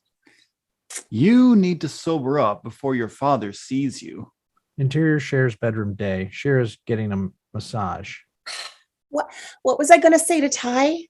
The more I thought about it, the more I started to doubt myself, which I really hate. Even Leslie, my masseuse, said I was holding a lot of tension. Cut to exterior shares house. Brown day. Lucky for me, I was there. Lucky for me, there was some sort of pressure inversion because causing the smog to build up so much that school was closed for 2 days. Cut to interior boy, oh boy. It's the girls' locker room day. Girls are changing out of their gym clothes. Dee and Cher are with Ty. So I had time to psych myself up for the unpleasant task. Ty bursts into tears. It's my hips, isn't it? Dee and Cher protest loudly. No, of course not. Don't be stupid. You could do so much better. He's an asshole. He thinks he's God's gift. You're too good for him. If I'm too good for him, how come I'm not with him? She starts a new round of sobs. I've got an idea. Let's blow off 7th and 8th and go to the mall. We can walk around, see the new Kristen Slater, and have a calorie fest at CPK. Ty gets even more emotional. Aw, you guys. She hugs them. Interior restaurant day. Dee, Cher, and Ty confer as they order from a muscular waiter. How about angel hair? With sauce on the side. Yeah. We want angel hair pasta. No oil, no butter, no cheese, with sauce on the side and a green salad. No dressing, with balsamic vinegar on the side and a Diet Coke with lime, but no ice. The waiter nods and leaves. Survey says Doable. Oops. Ew. Who let him out of Gold's? Who was your first guy? she's saving herself for Luke Perry. You mean you're a virgin? Say that like it's a bad thing. Besides, the PC term is hymenly challenged. Cher tries to explain herself. I'm just not interested in doing it until I find the perfect person. I mean, see how picky I am about shoes, and they only go on my feet. She throws some bread at Dion. You're fine to talk, Dee. Wait a minute. I thought you and Murray... Hey man, my man is satisfied if you know what I mean. He's got no cause for complaints, but technically, I'm a virgin. You know what I'm saying? Yeah. Hip Hop Hooray comes on. Ty is suddenly autistic. Hi, what's wrong? They're playing our song. The one we danced to. Hip hop hooray ho hey ho. She's too choked up to go on and bursts into tears. Cher looks concerned. I could tell that Ty's grieving period would be considerable, unless I quickly found someone to take Elton's place. So back to the salt mines. Cut to exterior high school day over Mott's the Hoopies. All the young dudes, we see a montage of high school boys. They all wear big fat sneakers, baggy pants, baggy shirts, and backward caps. I don't mean to sound like a raging feminist, but when I think of all the times we girls spent on exercising, doing our hair, shopping, and makeup, whereas guys fall out of bed, put on a backwards cap, and expect us to swoon. Some roughhousing boys bump into her and try to comp a feel. She hits them with her large makeup case. Interior Mr. Hall's class day. Mr. Hall and Miss Geist talk before class starts. They kiss goodbye. Cher snips off split ends. I guess I'm a traitor to my generation. But the way guys look now does nothing for me. Someone knocks. Cher turns and sees a guy standing in the doorway. Her jaw drops. He's totally gorgeous and definitely from another decade. If James Dean was in Ocean's 11. Dang. This must be the elusive Christian. Should I park? There's one third back. Christian sits next to Cher. Now I realize I'm supposed to be finding a guy for Ty, but She knocks her pencil off the desk. He reaches down to get it, his face right next to her legs. Nice stems. thanks. He gives her a Rhett Butler look. She is mesmerized. Share. Presents. Yes, we established that during attendance. It's time for your it's time for your oral. Excuse me? Your original oral oral. The topic is violence in media. Cher goes to the head of the class. So, okay. The Attorney General says there's too much violence on TV and that should stop. The reason, she says, is because people that weren't particularly violent will see violence on TV and decide they want to try it. But even if you took off all the violent shows, they could still see violence on the news and get just as many bad ideas as they could from watching sitcoms. So until mankind is peaceful enough to not have violence on the news, there's no point in taking it out of the shows that need it for entertainment value. Thank you. Some students whoop and make Arsenio movements. Any comments? Mr. Hall, my foot hurts. Can I go to the nurse? He nods. The student leaves. Christian. So any thoughts? Solid angle on any topic.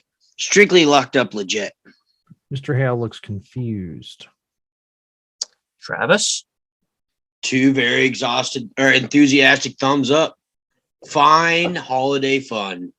Hello? Was I the only one listening? I mean, I thought it reeked. The bell rings. Everyone races out. Christian pats Cher as he leaves. I dug it. Cut to interior ladies' room day. Much maneuvering for mirror space. Cher and Dion do touch-ups. You remember Christian Stovitz? So, describe. Major stud muffin. I mean, if I were the type who liked high school guys. Amber enters, so the girls stop their conversation. Cher, can I borrow your mascara? Cher loans her some. And by the way, Amber, thanks for trashing my report. Oh, Oh, I guess that's me. By the way, Amber, thanks for trashing my report. I'm sorry. I'm very honest. I have to say what I think. Boy. Amber is busy fluffing out her hair. Dion and Cher leave. I miss this month's sassy. Is big hair back? Cut to close-up Rose on Cher's desk in interior Mr. Hall's class day. Over the next few days, I did what any normal girl would do. Cher enters, sees the flower, and reads a note, making sure Christian notices.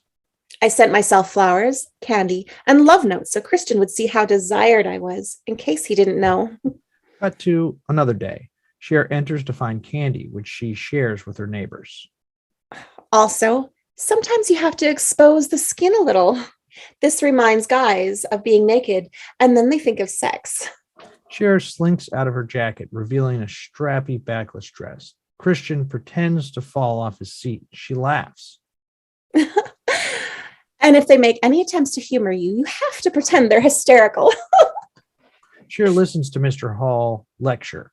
She unconsciously, on purpose, tongues her pen. The other thing that reminds them of sex is mouths. Anything you can do to draw your attention to your mouth is good, except playing with your braces.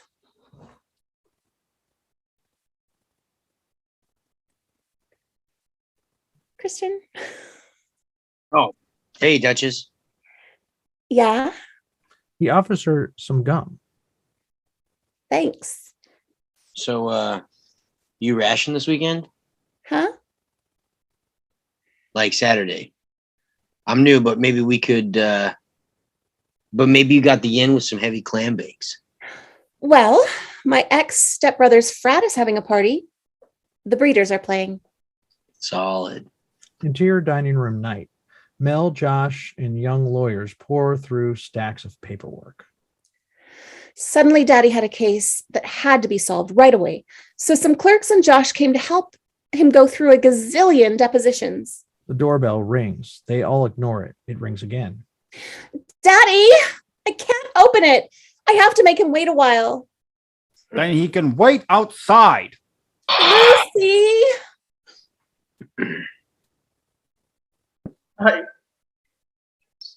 Lucy! What? Please get the door! I'm trying to clean up and get out of here. Josh, please! Josh reluctantly enters the door. Christian enters cockily. Josh instantly hates him. Hey, man. Nice pile of bricks you got here. Josh takes Christian's hat off. She's not ready. He gives Christian his hat and walks away. Christian goes to Mel and extends his hand. What do you do here? What do you hear? Mel ignores the potential handshake. You drink? No, thanks, man. I'm cool. I'm not offering, asshole. I'm asking if you drink. What do you think? I give alcohol to teenage drivers taking my daughter out? I dig you. What's your story, kid? You think the death of Sammy Davis Jr. left an opening in the Rat Pack? Cher makes her entrance, looking stunning in a slip dress. She kisses him hello. He seems to admire her dress. You're not letting her go out. You're not letting her go like that, are you? Cher, get in here. What's up, Daddy? What the heck is that?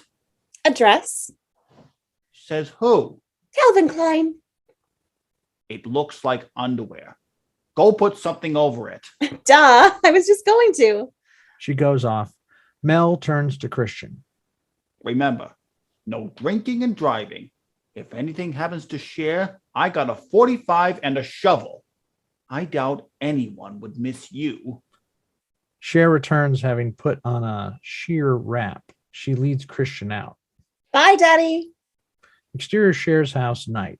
They go to the car. Your father's scary. Isn't he? They get in. He starts the car. You like Billie Holiday? Oh, I love him. He puts on a tape and they drive off. Cut to interior dining room night. Mel and Josh are preoccupied. I don't like him. You didn't, huh? He seemed like a phony. I know what you mean. It's weird to see Cher go out. It seems like just yesterday she was playing Barbie. And now these guys must think of her as a grown woman. What? Like in that dress. So what's the deal? These schmucks trying to have sex? I don't know. She doesn't tell me about it. You know where this party is? It's at our frat house. Get your butt over there. Keep an eye on Frank Sinatra Jr. Don't let him out of your sight. Cut to exterior pool area behind frat house night. Everyone is drinking beer. No one is dancing. For a more effective entrance, Christian has donned his sunglasses. Come on, let's dance. But no one else is. So we'll be the first. I've got to go find Ty. She won't know anyone. Ty comes outside, but her shoulder bag strap gets caught in a doorknob and she falls backward. Cher turns. There she is. Ty scrambles up and comes over. Shoot, how embarrassing. No one saw. Now all night I'll be known as that girl who fell on her butt. Ty, no one noticed. Elton enters, accompanied by Amber. Ty and Cher are stunned. I don't believe it. He's going with Amber? Oh, he probably just gave her a ride. Amber and Elton are publicly displaying affection. Well, it just proves that what I've always said. The easier you fall in and out of love, the more shallow a person you are. Do you think she's pretty? Ha! She's a full-on Monet. What's that? Like the paintings. Okay, from far away. Okay, from far away. But up close, just a big mess. Christian comes over. Here, let's ask this guy. What do you think of Amber? Hagsville. Cher gives Ty a C look. Dig this. They're charging for Bruce. Can you match me a fin? I'll pay you back. Cher gives him money and he goes to buy beer. Christian is so cute. They watch him. The girl selling beer tries to flirt, but he doesn't encourage her. He's really falling in love with me. I mean, look how he ignores every other girl. Hey, should I wear this over my t-shirt? No, tie it around your waist. Christian pulls Cher out to the floor. People turn and watch him dance. Usually white guys are terrible dancers, but Christian is a killer. Josh stands with the non-dancing group, talking to an older man. I didn't even notice Josh arrive, but he was there and managed to find the only grown-up in the house to talk to, like he is deliberately trying not to have fun. Josh spots Cher and they wave to each other. Ty is the only girl on the outskirts of the floor. A few guys look her over, but decide against dancing with her. The band was kicking.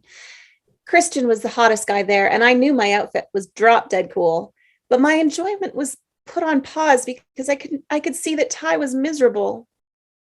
With each passing guy, Ty looks more defeated. She tries her shirt over her shoulder, tied around her waist and tucked in like a bustle, but nothing works. Then Josh takes her to the dance floor. His dancing is beyond awful. It's painful. Look at Josh. He never dances. I can see why. No, he's doing props so Ty won't be left out. He's totally gallant. Oh, I dig. When the song is over, Cher and Christian make their way over to Ty and Josh. Hey, the gatekeeper of the Galleria. She elbows him. Hey, you chicks have fake IDs, right? Why? This guy at the bar told me the after hours place, foreplay. Let's hit Jones for drinks, then we'll go there. We've done this joint. What time is after hours? In this town, 2. I've got to be home by 12. Actually, my trainer's coming really early tomorrow. Can't you make some calls and reschedule? I'll give the girls a ride back. Yeah. Why don't you go ahead? You sure you won't mind? No, really, go ahead. Hey, you're a really down girl. I'll ring you tomorrow. He kisses her cheek and heads off with the guy. Josh tries to read her reaction. Cut to interior Josh's car night. It was decent of you to dance with Ty. My pleasure. Have you seen any positive changes in her? Oh, certainly. Under your tutelage, she's exploring the challenging world of bare midriffs. Cher looks through his tapes with disapproval. So you didn't want to make a night of it with the ring-a-ding kind? With the Yeah, ring-a-ding right. kid? Yeah, right. And some sliding into the house at 4 and come sliding into the house at 4 in the morning. Daddy wouldn't go too ballistic. And it's not like he's going to sleep or anything. Not if they're going to finish those depots. You know what would be so dope? If we got them some really delicious takeout. I bet they haven't eaten. Noble idea. Cut to Let's do it. interior. Oh, sorry. Cut to interior dining room night. They enter with bags of food. The legal types dive in with gusto. The midnight snacks totally revived the lawyers, and Daddy was way grateful. Mel unwraps a hamburger, but Cher takes it away and gives him a salad. I know it sounds mental, but sometimes I have more fun at home vegging out than when I go partying. Maybe because my party clothes are so binding. Cher in baggy sweats and Josh are on the couch watching Saturday Night Live. They say in the olden days, this used to be really funny, like when they had Chevy Chase. That made it better. He tries to get some of her snack food and they wind up fighting over it. Close up Cher's black portable phone, looking like the black slab that made apes get smart in 2001. Christian said he'd call Sunday, which in boy time meant around Thursday. Interior master bedroom day. Cher is laying out outfits for her father on the bed. So you can imagine my astonishment to hear from him the next day. The phone rings. Hello? Hey, what's the plan, Stan? Well, Daddy's got to go away for a few days, so I'm getting him packed. Coolsville. Hey, let's throw a bender.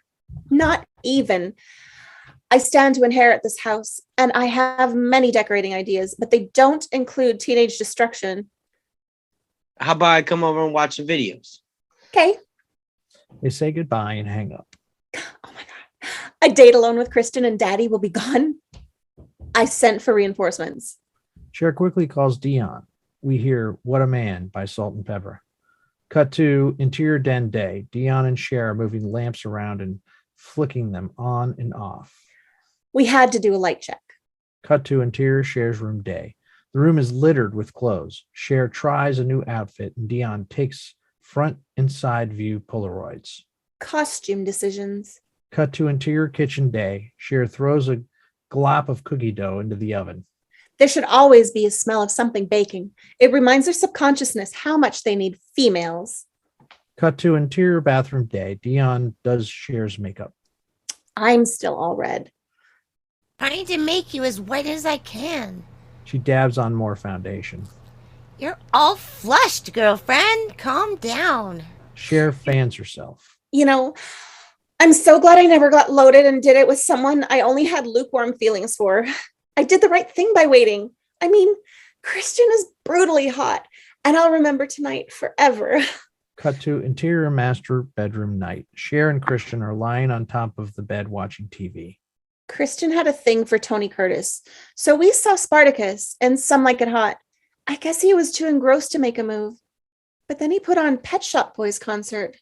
Pet Shop Boys singing Ask Yourself, Can You Forgive Her? Intercut with the Pet Shop Boys on TV, we see Cher and Christian in the bed. He sits up forward. She leans towards him. She crosses her legs towards him. He moves his legs away. Her arm rests by her side. Her fingers close to his. He crosses his arms over his chest. They're so musical. It's like a pop version of Debussy. I don't remember that group. She gets an idea. Do you want some wine? No. Have you ever noticed that alcohol makes people want to have sex when they don't really? Yeah. He gets up. Oh, I'm getting tired. She follows him out to interior entranceway night. I could make you some coffee if you like. Nah, I had too many espressos today. Hey, pick your chin up, Duchess. She looks at him confused. Are we friends? Yeah. Knock me a kiss. She lifts her face to him. He kisses her forehead and leaves. I don't get it. What did I do wrong? Cut to exterior street day. Murray is giving Dion a driving lesson as Cher babbles in the back seat. Maybe he was really tired. Maybe my hair got really flat during the course of the evening. Maybe he wants to get to know you better. I never should have made that comment about Tony Curtis's Bronx accent in Spartacus. Ooh, you checking your mirror? Yeah. Keep checking your mirror. I suppose it wasn't meant to be. I mean, he dresses and dances and shops better than I do. What would I bring to the relationship? Look down the road. Take in the whole picture. I guess it's all for the best. Boy, that was a fast depression. Get into the left lane. Dion swerves toward the next lane, barely escaping a collision. What are you doing? You said get into the lane. That means you follow the procedure for changing lanes. Do you remember the procedure? Yes, I remember the procedure. Then switch back to the right lane. What's the first thing you do? Put on the signal. She puts on the wipers. Murray rolls his eyes. She looks for the signal and the car weaves. Watch the road! She does, and he finds the signal. I look in the mirror, and then I glance at the blind spot. She turns her head and she turns the car. You glance with your head, not the whole car. Woman, you can't drive for baloney. I'm not trying to hear that. You better be trying. Actually, going all the way is a big decision. I can't believe I was so capricious about it. I almost had sex with him. Murray turns to her. With who? Christian! What are you talking about? You don't have the natural resources to do Christian? Huh? Are you ladies blind? Your boy is a tail runner, What? a butt pirate, a friend of Dorothy, Mudshark, Flamin', Dart Firing Cake Boy. You know what I'm saying? Not even. And the winner of the And the winner of the Andrew Dice Clay Homophobic Award goes to... How do you know? he's pork and dog meat. Everyone knows. It would explain a lot. I'm bugging. I feel like such a bonehead. Murray notices they are heading for the freeway. You get another freeway. Quick, get out of this lane. Deanne starts looking for the turn signal. Now. Forget the procedure. I can't! It's too fast! Cher sits up and puts on her seatbelt. Oh my god! It's the freeway! They enter the freeway and scream. When I tell you, go to the right. Deanne is crying and screaming. Get your head down. Okay, now go. Deanne jerks into the other lane. Good girl. It's okay. We'll be off soon. They see the exit. Here we go. That's it. They drive off the freeway and stop. Deanne and Murray hug and kiss desperately. Cher watches them forlornly. The freeway brush with death brought Dion and Murray even closer. After that, her virginity went from technical to non-existent. Cut to exterior lunch area day. Cher listens to Ty and Dion exchange intimate details. After Letterman was 2, then in the morning, and again when we got back from IHOP. Gosh, you guys. I mean, it's almost weird how well you can know someone. What's cool is like when you're playing the field, how easy it is to make them happy. You ever do it in water? As they continue, Cher looks miserable. I couldn't believe it. Suddenly, I was out of the loop. They see Travis approaching. Oh, swoon, here's your boyfriend. Hey, Ty, you like seafood? Yeah. Okay, seafood. He opens his mouth to reveal partially eaten food. Ugh. Hey, could you shove that down? Hello. Don't the slackers prefer the stairwell? Cher is surprised to hear herself coming out of Ty. Travis shuffles away glumly. Guys, we should see the new Ethan Hawke's Angst Fest. Oh, should we? Should we see the Ethan Hawke's Angst Fest? I have to meet Murray later, alone. I'm getting drinks. Anyone thirsty? Ish. They give her money as she goes into the food lines. Maybe I didn't improve Ty.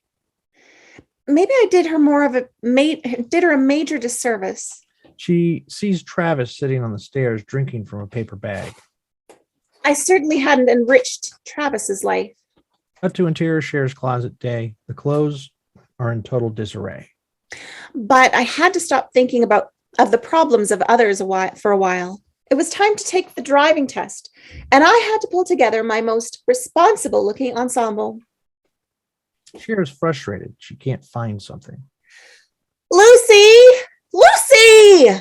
She leaves and walks through interior dining room day. Josh and the other law clerks are working on depots as Cher passes. Lucy, where's my white collarless shirt from Fred Siegel?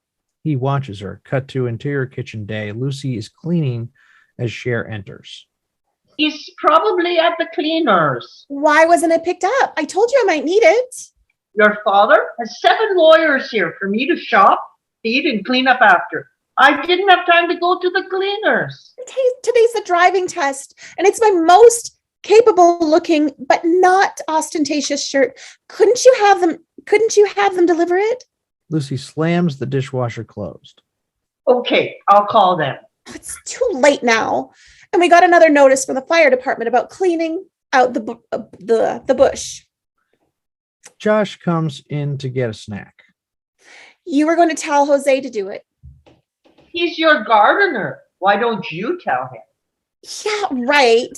You know I don't speak Mexican. Lucy throws down her dish towel.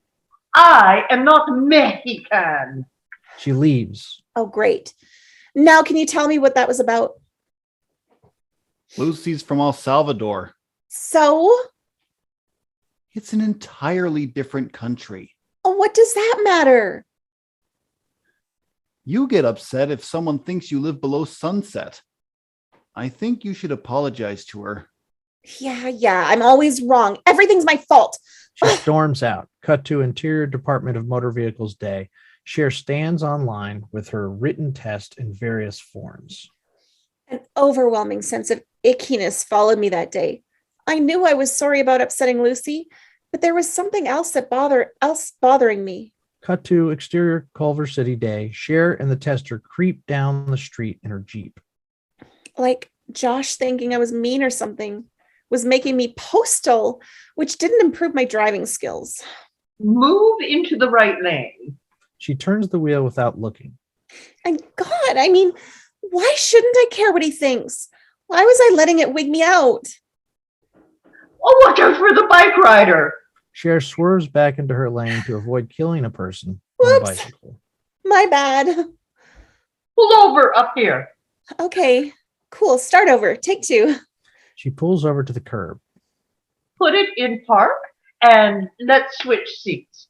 Cher does what she's told and sits in the passenger seat. The tester drives. Are we going somewhere to do the parallel parking? No, Are we going to make left turns? we're going back to the DMV. It's over? I don't think you're quite ready to take the test. You mean I failed? Get in some practicing and try again later. Cher's eyes fill with tears. Can't we just start over? I had my mind somewhere else. I'll concentrate. I'll drive really good usually. Oh, just calm down. You can come back and take the test another day. Is there anyone else I can talk to? If I could just... My word is final. Cher looks devastated. I can't believe it. I failed something that I couldn't talk my way out of. I was just hating life. Cut to exterior backyard day. Cher comes out and sees Josh and Ty playing hacky sacks. They are laughing and bumping into each other. Hi. Hi, you're home. How does it feel to have a license? I wouldn't know. I failed the test. Bummer. And spare me your lectures about what a big responsibility it is to drive, and you can't BS your way through it. I didn't say anything. I can tell what you're thinking. They say goodbye to Josh and leave. Ty takes a box with her. Cut to interior den day. Ty goes to the fireplace and sits down with her box. On top, Elton is written in a heart. I'm glad you're here. There's something I want to do, and I'd like it if you were with me. What's all this? This is stupid junk that reminded me of Elton that I thought I'd save forever. But now I want to burn it because I am so over him. What stuff? Okay. Remember when we were at the bow party and the clog knocked me out and he got a towel of ice to cure me? Yeah? Well, I didn't tell you, but I took the towel for a souvenir. You're kidding. No. Ty tosses the rag into the fire. Then once my pen ran out and I borrowed one from him. She tosses the pen into the flames and takes out a cassette. And remember the song playing when we danced? Hip hop hooray. I got the tape and listened to it every night. She's about to throw it into the fire. Wait. I'll take that. Okay. She gives Cher the tape. I'm really happy for you, Ty. But what brought on this surge of empowerment? It's like once you know someone who is so much better than someone you think you liked, then that someone starts to seem like nothing compared to the other one, you know? I guess. Ty paces around the room excitedly, then plops down next to Cher. Look, you got to help me get Josh. Get Josh what? You know what I mean? I tried to fight it, but I just can't. He's the only guy I ever really cared about. I know it's impossible, but you keep saying carpe diem, and you're so smart at this stuff. Anyway, I lost 5 pounds. I passed the driver's test. I've been totally straight. I feel good about myself, and I deserve a guy I love. It's all because of you. You've been such a good friend.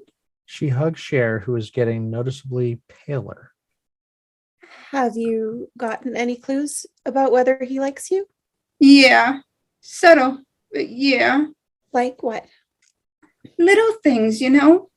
Like how he looks straight into my eyes, and he's always so friendly.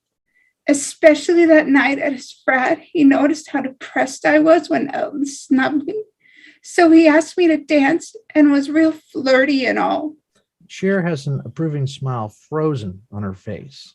Are you okay? Yeah. Well, actually, I was really bad today and had one of those burritos at school. I feel like Ralphing. Can I get you something? No, thanks. I know this sounds vicious, but suddenly I totally wished I'd never met her. College guys like less makeup, and he told me to read Beyond Good and Evil, but it's too confusing, so I'll get the Cliff's Notes. But Ty, you don't really think you'd be happy with Josh? I mean, he's doing his PC thing now, but underneath it all, he's just like the school nerd. And what? I'm some sort of a mentally challenged airhead? Not even. I didn't say that. When it comes to guys, you think I'm interested in recycling your leftovers, but I'm not good enough for Josh. I just don't think you mesh well. You don't think we mesh well? I mean, it's like, why am I even listening to you? You're a virgin who can't drive. That was way harsh, Ty. Okay, I'm sorry. We'll talk when we've mellowed. I'm outie. Can I drop you somewhere? No, thanks. Ty leaves. Cher marches restlessly around her room. Oh, what did I do? I created a monster. I could feel the chunks rise to my throat. Ugh, I had to get out. Cher's epiphany montage over a figuring it out type song. Amazing, or I Saw the Sun. We see exterior Wilshire Boulevard. Cher walks by the hotels. My life was turning into a bigger disaster than Northridge. Everything I did was wrong. I failed the driver's test. I made Ty sad about Elton. I thought I could doesn't make sense. Josh hated me. Lucy hated me. It all boiled down to one inevitable conclusion. I was totally clueless. Was this that teen angst I've heard so much about? Exterior Rodeo Drive. Cher walks by the expensive stores. This is Ty and Josh's concept. This Ty and Josh concept was wigging me out more than anything. What was my problem? Ty is like my pal. I certainly don't begrudge her a boyfriend. She gets sidetracked by a dress in the window. Ooh, I wonder if they have that in my size. Cut to exterior Witch's House day. Cher walks by carrying a package from the dress store. What did she want with Josh anyways? He dresses funny. He listens to complaint rock. He's not even cute in the conventional way. Cut to exterior Santa Monica Boulevard day. Cher walks by Cactus Gardens. Imagine Ty and Josh. It was inconceivable. Josh holding Ty's hand, Ty making little jokes about him. I mean, I like Ty, but she wouldn't make him happy. He needs someone to poke him in. He needs someone to poke him in the sides and make him laugh. Someone to lighten the dark corners of his head. Cut to exterior fountain on Wilshire and Santa Monica night. Cher trudges past the fountain like what's his name in the Gigi, then unexpectedly springs to life. Then suddenly everything was clear. The colored lights of the fountain come on. The music gets schmaltzy. Oh my God. I love Josh. She paces back and forth in a frenzy. I'm majorly, totally, fully, furiously, drop dead, big time, absolutely, completely butt crazy in love with Josh. And I would die. I would absolutely effing die if he was with anyone else. Cut to interior den day. Josh and Cher sit on the couch watching TV. She is particularly stiff. But now I don't know how to act around him. Hey, what's with you? What do you mean? You're so quiet.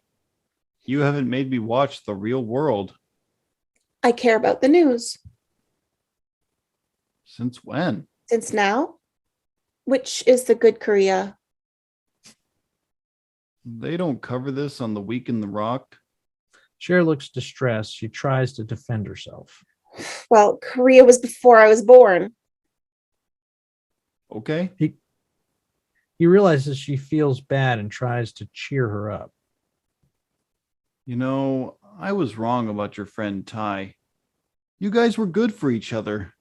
She's more confident and happy. It's even made her prettier. Everything he says goes through her like a dagger. And she's got a good soul. I could see why you like her so much. Cher wants to die. She gets up. Can I get you anything? No thanks. She hurries out of the room. Cut to interior hallway night. Cher wanders around. What a revolting development. Could this be? I love somebody and they love somebody else.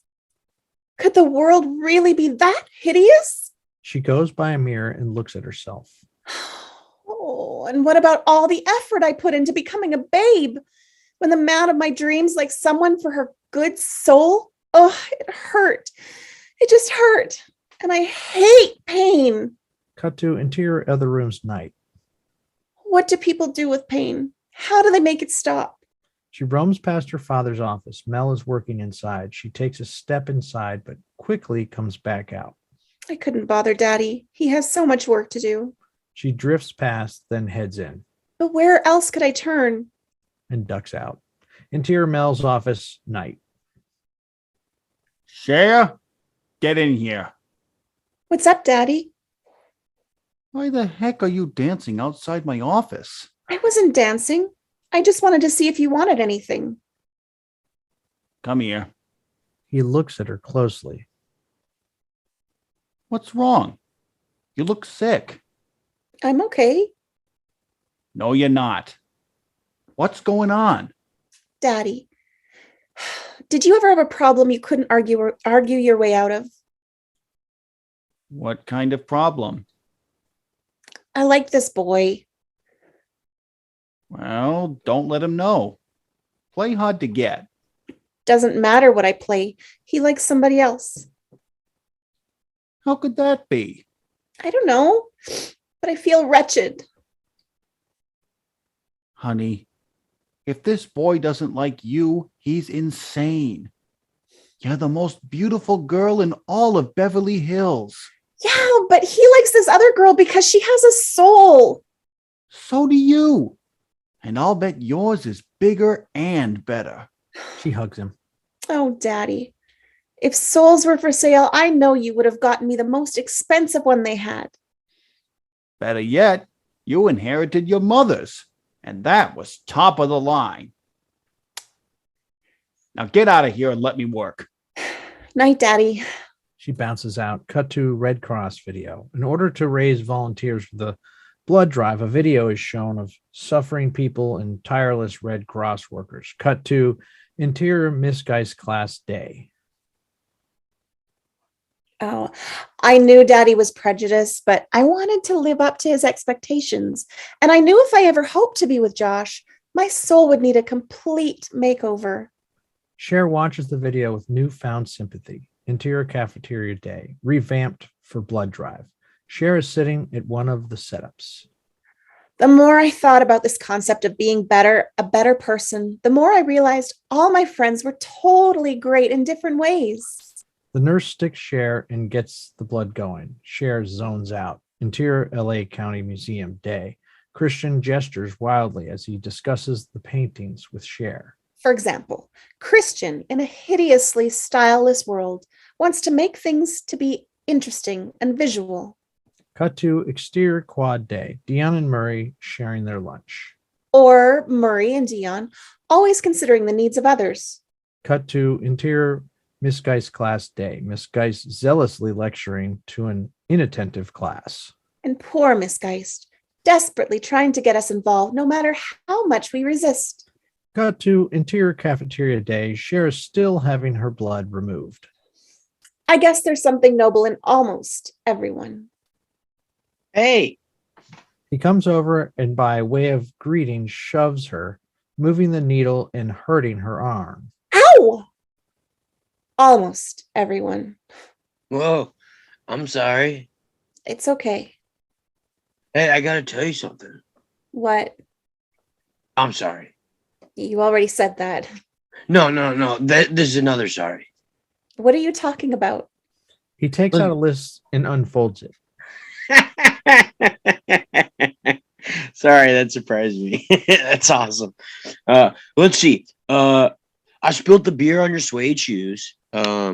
I that moldy orange in your locker. I borrowed $20 and never paid it back. I copied your English test and got caught with your got your IDs. Both got D's. Oh. Yeah, I didn't even know you were cheating off of me. I always cheat off of you. The nurse finishes with Cher and gives her some juice. Are you drinking that? Cher gives it to him. Why are you telling me all this?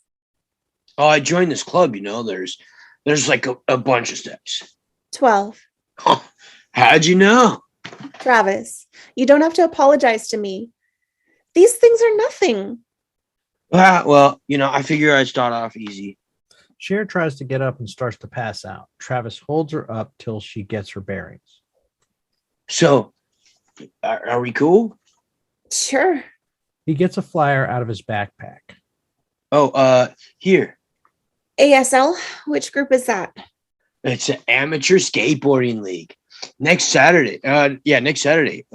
Hey, would you ask Ty? All right. Thanks. Hey, Travis, What? you like Ty, don't you? Yeah. Maybe I should apologize to you. That's not how it works. I meant I may have been uncomplimentary to you in front of her. That's why I'm sorry. Cool. Apology accepted? Huh. Isn't this fun? He goes off. Cut to exterior skate park day. I guess there was even something to be learned from Travis. A park full of ramps and slides is set up for a contest. Cher and Ty are in the bleachers. An energetic rock song plays as skaters do amazing flips and tricks. Thanks for coming with me, Ty. I'm sorry if I was unsupportive of your feelings for Josh. I get it. You're entitled to your opinion. I was a tard for going off like that. I'm just glad we made up. I felt so bad without you. Me too. Let's never fight again. Totally. They hug. Travis's name is announced. There he is, number 14. Travis waves to them. He waved to you. Travis does some intricate moves on a ramp where he's practically horizontal and he flips his board in the air. Cher and Ty go berserk cheering. He does the full repertoire of skateboard stunts and they see a different side of him. He's completely serious and intensely concentrated. I had no idea he was so motivated. Oh, I did. The judges give Travis high scores and he has a glow of victory. Ty looks proud. Cut to Later, after the event, the crowd mills around. Let's find him. He did pretty good. I mean, coming in sixth when all the other guys are so much older. Yeah, those guys should be pros already. Travis calls them over and they see him with a 12-year-old boy. Travis hugs Ty. Hey, glad you guys came. Hey, you want to go grab something to eat? Sure. Let me just finish up here. This is Max. He's doing an article for the school paper. We'll hang. What do you like doing your first contest? Max records Travis's answer and listens attentively. It's kind of tough, going with all the rules, like when you're in that moment and you're gonna do a heel flip to a 180, it's like why do I have to follow this program? As he continues, Ty turns to Cher. You know what, Cher? What? You'll think I'm a royal airhead, but I kind of like Travis. Yeah, I can see why. Ty has that goofy in love look again. Cher smiles at her. Interior Cher's entrance day. Cher comes in with a gift basket of goodies. Lucy, I'm home. She goes into interior living room day. Lucy is dusting. Cher sits next to her on the floor. Lucy, don't be mad at me. I'm a stooge, but I scheduled the operation. What operation? To remove my head from my butt. Lucy laughs. Cher helps dust. The driving test made me mental. What's this? I don't know. What do you make of it? Some form of plant life, perhaps? We better investigate. Oh, chocolate strawberries. They try the various goodies. Josh enters with a stack of depots. He realizes Cher is trying to make amends. What's this? He looks through with them. Hey, that's for Lucy. I don't like apricots. Well, I do. Cher and Josh fight over them. She gets them away, but he gets her in a headlock. Come on. I'll give you a driving lesson. Okay. She gives him some apricots and they take off. Cut to exterior residential street day. Cher drives extremely cautiously. Cher, you have to speed up a little. Just ease off the brake a bit. Cher changes the radio from U2 song to Snoop Doggy Dogg. Keep your hands on the wheel. Please don't make me listen to you two. You're driving, not dancing. What does it matter? They continue switching back and forth till a song they both like comes on. Ooh, leave that. Yeah. They look at each other, surprised they agree. Josh sees a place to park. There's a space up there. Let's try parking. Cher pulls up alongside the car. Okay, straight. When you get to the back window, cut the wheel. Actually, this space is too small. Just pull out. We'll find another. No, I can do it. You'll never make it. Yes, I can. Bet you can't. Bet your goatee I can. Sure, go ahead. Using all her concentration, Cher maneuvers the Jeep into the space with less than an inch to spare. She squeals with joy. Oh, don't you just love getting into really tight spaces? Josh gives her a look. Cut to interior bathroom day. Josh sits on the tub with foam on his chin. Cher stands over him shaving. Hold still. Just be careful. Go with the grain, not against it. Josh, I know what I'm doing. She straddles him so she can work on the other side of his face. He is getting turned on. Where are you going? I have to get over here. She finishes. All done. She gets off him. Go see. They both look in the mirror. I feel naked. My whole face is sticking out. Cher squeezes his face and talks as if to a baby. Look at that sweet little baby face. He does the same to her. Look at this cute little punim. She smacks him away. Get out of here. She turns around to get the razor and towel.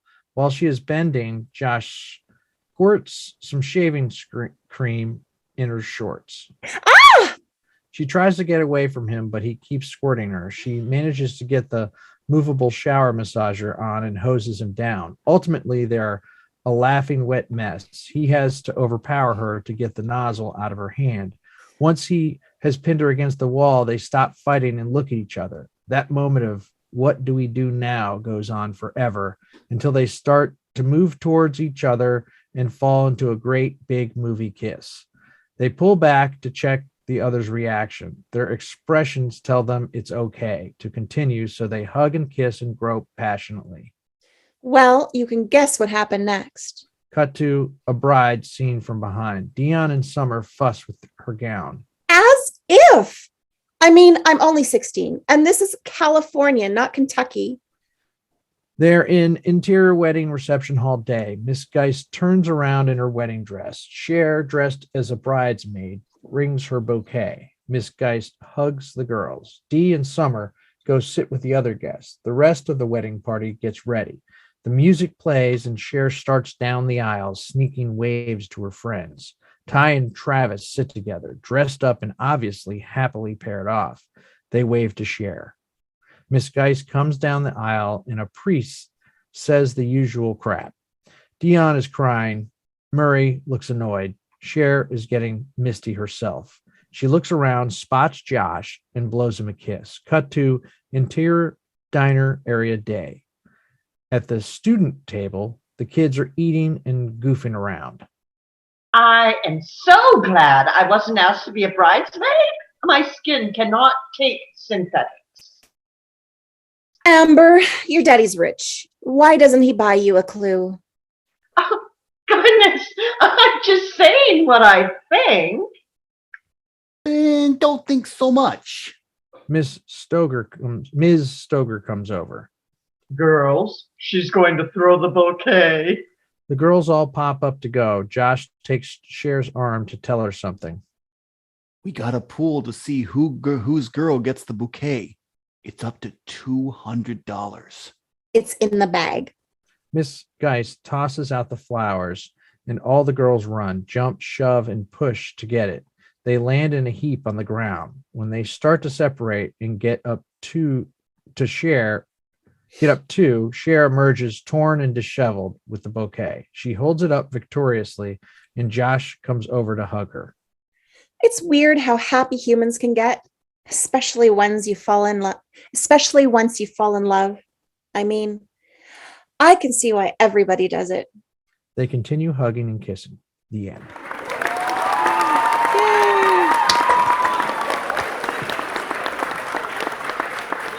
Okay. Good job, guys. Good job. Nice work. My eye. Tim, you did awesome, man. What a read, dude. All you Thank guys. you. Yeah. Good job, everyone. Yeah, I'm real amazed. You were great, Heather. Yeah. Oh, thank you. Like Angelina messaged me, I think on Friday, would you like the part of Ty? And I was like, okay. Because I was in the middle of finishing my audition video and she emailed me and I'm like, all right, I'll take this responsibility and I'll study and I'll prepare. And that's what I do when somebody gives me a chance. I study and I prepare and I just jump in. I don't express the fear. I just sort of jump into it. It's the way to do it. Yeah. So we're going to go around and introduce ourselves again, give a little bit more of an explanation of who we are, where to find us, what we do, what we're working on. And then anyone who has to leave can leave. Anyone who can stay, you're welcome to stay. We'd love to have you. So Should we take the script down? oh, sure. So everybody can see our pretty faces, including yours. I hope you give more of an intro on yourself this time, Angelina, because you were wonderful, especially everybody. Yeah, was. they're the star of the show. You were a trooper. Everybody was amazing. Yeah, I didn't realize how very many lines. I knew it was the main role, but I didn't realize it had so many. Or maybe I'm just not used to that. Oh, good Lord, Angelina, take a compliment. Thank you. Okay, thank you. All right, Heather, you are up first. Oh, hi. My name is Heather Lee Cameron. I can be found on The Storm and Latter-day Saint on YouTube or Heather Lee Freelancer. On Facebook, I am an actor, a voice actor, a writer, and a producer. I am looking for representation. I am looking for work. I am constantly striving to produce new projects or be part of projects. I just recently finished a play via Zoom. I don't know how that's going to come out. I don't know when that's going to come out, but I'm still looking for new projects to be a part of. Nice. All right. Thank you. I'm Angelina Peterson, and you can find me on Facebook, Your Adored Life, which is my new company where I film people and edit, and I make and help create legacy pieces for them. So custom documentary, family documentaries. And for any age, usually it tends to be people who are older, but really it can be any age because we all have stories to tell. So, and that's me. And next is Dawn Lampasone. Yeah, I'm Don Lampasoni. I own a production company in Maryland, do corporate and political work, anything really someone will pay me for. But acting wise, I've been acting pretty much all my life, and that's really the passion. And so I love doing these. It's fun to read, do musicals, do theater, straight theater, short films, stuff like that, so it's been really fun. I really like doing this. Yeah, it's great having you. Clint, you're next. Hey everybody, how's it going? My name is Clint Monroe. You can find me at Clint Monroe on Facebook. It's a little picture of my dog on a surfboard. Or you can find me on Instagram at Gems of Zen Production. It's been a crazy couple weeks. Just been busy. A lot of stuff coming down the pipeline. A lot of working with people, a lot of collaborating, a lot of new developments, a lot of personal growth, a lot of professional and career growth as well. So it's awesome. I am just excited every day I get to move forward, and everything is a new journey with this new life of mine. So I'm super happy and super contented. And anyways, so that's me. You guys could reach out if you want to, if that you're so inclined. I'd love to talk. Anyways, I'm gonna pass it like a hot potato. So here's the potato. Here we go. And then where am I going to next? Aaron is next. Aaron, got there you go. Aaron's got the potato. Yeah. I'm Aaron Williamson. Also, I go by the name like Ari. I'm working to being an aspiring voice actor and editor of film. I also do Let's Plays for YouTube on the side. You can find me at Pyroga Flare on YouTube if you're interested in that sort of stuff, or it's Ari Williamson on Facebook, and you'll see my picture there is half my face with Majora's Mask. Thank you. Who gets the next potato? That'll be Vicky. Hi, I'm Vicky Dykes. You can find me on Facebook under the name Vicky Dykes. I'm also on Instagram at YogaGramma7. And I have a yoga show in the works. We haven't started filming yet, but that's okay with me. It's just giving me more time to get it in my system and in my bones and realize that it's real. Life is exciting and busy, and if you want to hire me as an actress or voiceover, I'm trying to get into that. I'm here.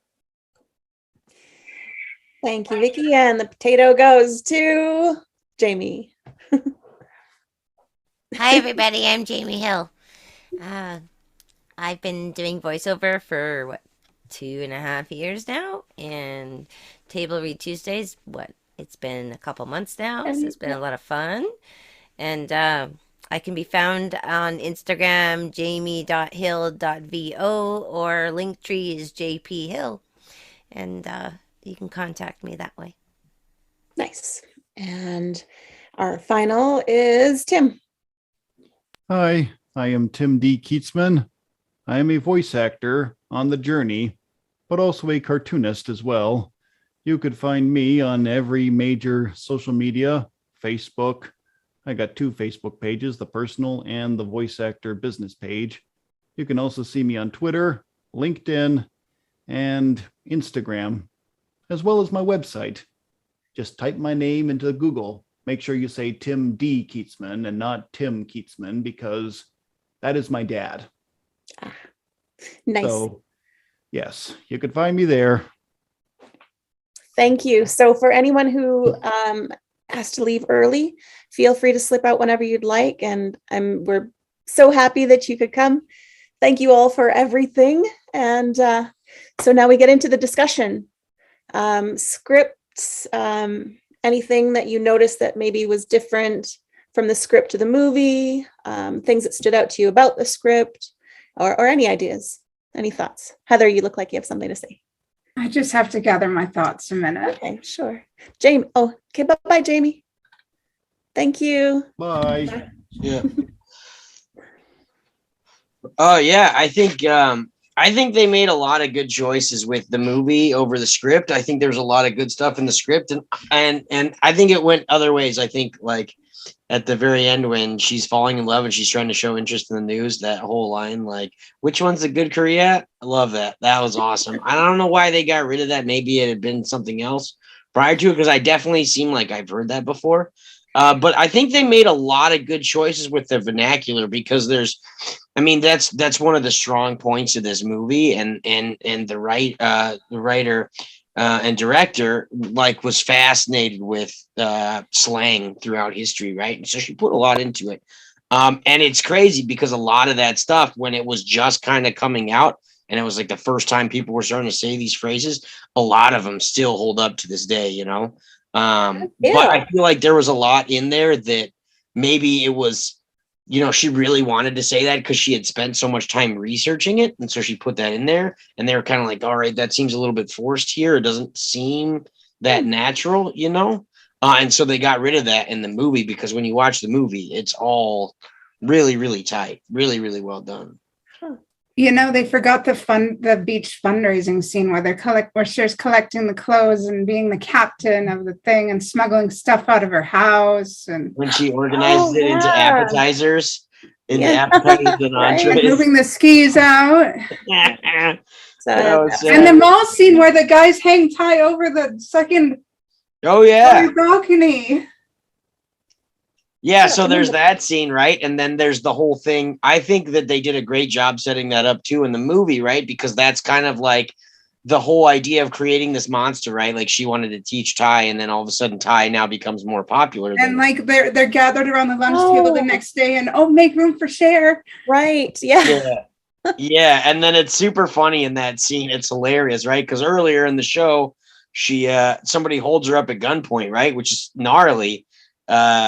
But in that scene, the girl Ty got bent over the edge of the railing or whatever. And they're like, oh my God, what was it like right before you died? Yeah. And then Cher's like, well, when the guy put a gun to my head, and they're like, no, you don't know what it's like. And they're like, go back to her. That was super funny, man. It just brought me a little, because, my teenhood was tough due to personal circumstances at home. And, movies were kind of a thing that I relied on, like renting from the movie store. And I said earlier that I was pretty much allowed to rent whatever I want because my mom trusted me. And I didn't rent over 14A, but I do recall renting Clueless and getting to know Clueless. And my first little job was doing practicum in in the movie store in the town. And that's where actually I did my first journalism articles, was doing some movie reviews for that little newspaper that video store had. So it's got a lot of connections there. That's cool. Yeah. One thing that I noticed that was super, super cool. I put like a whole page of notes just to this one thing, was when she finally starts falling in love, or like starts realizing it, right?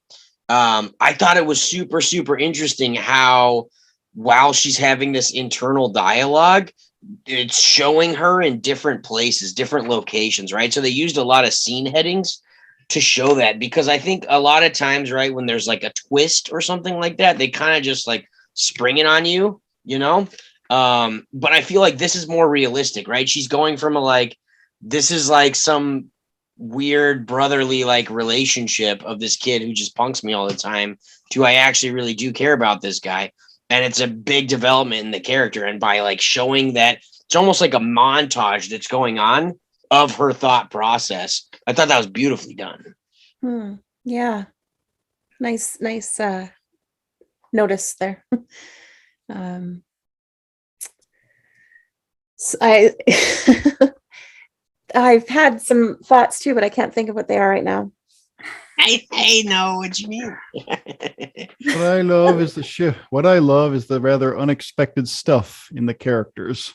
Yeah. The dad comes off as a cantankerous disciplinarian, and yet plenty of times he shows that he's really proud of his daughter for, well, like he was actually proud of her for arguing her way out of bad grades and everything. And it's kind of funny, like as a lawyer, that is a skill to have to be valued. Maybe with a lot of parents, they would frown upon that, but he saw the value in it. And it's funny, isn't it? Like there is that real world opposed to what you learn in school, and some of the stuff that you learn growing up doesn't really seem to fit the real world sometimes. So showed a little bit of that. Like in the movie when Cher was taking out the clothes and stuff, it's not like, and he's like, this is your influence. It's not like he was mad about it. He was kind of shocked, like, really? She learned something from me? That's shocking. Yeah. I don't know. Have you seen the movie recently? I don't know. I'm sort of geeking out because I watched it just today to refresh myself in preparation. I watched a few bits this week sometime. Can't remember. I just wanted to say a personal apology to Angelina because one of my characters threw myself on you. The second character, you just didn't quite catch that I wasn't into you, you know? And then the other guy, I mean, I was cheating off of you for years, you know? Man. I know, it's a triple threat, man. I apologize. And I was my just character did not mesh with you very well tonight. I was just clueless. So Right. I didn't catch that at all.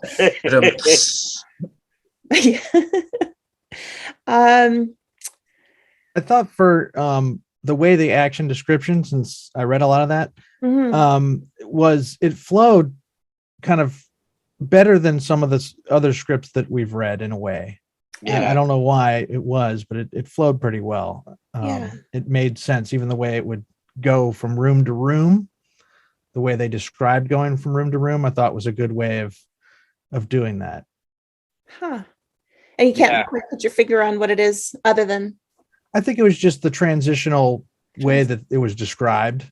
Nice. You know, that was made it easy to sort of see in my head as I was reading it. Yeah. You know, and I think that's kind of what you strive for when you're writing screenplays, because everything's visual. And there were a few things, though, that were non-visual that made sense to write, too. Sort of describing how people were, well, I guess they were just describing how they were looking or feeling, which I think is okay to do as well, so that it helps the actors.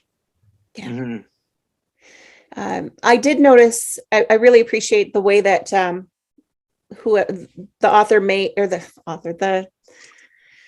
screenwriter gave each person a voice, and it was quite apparent who was speaking. They each spoke their own unique way. So that was well done.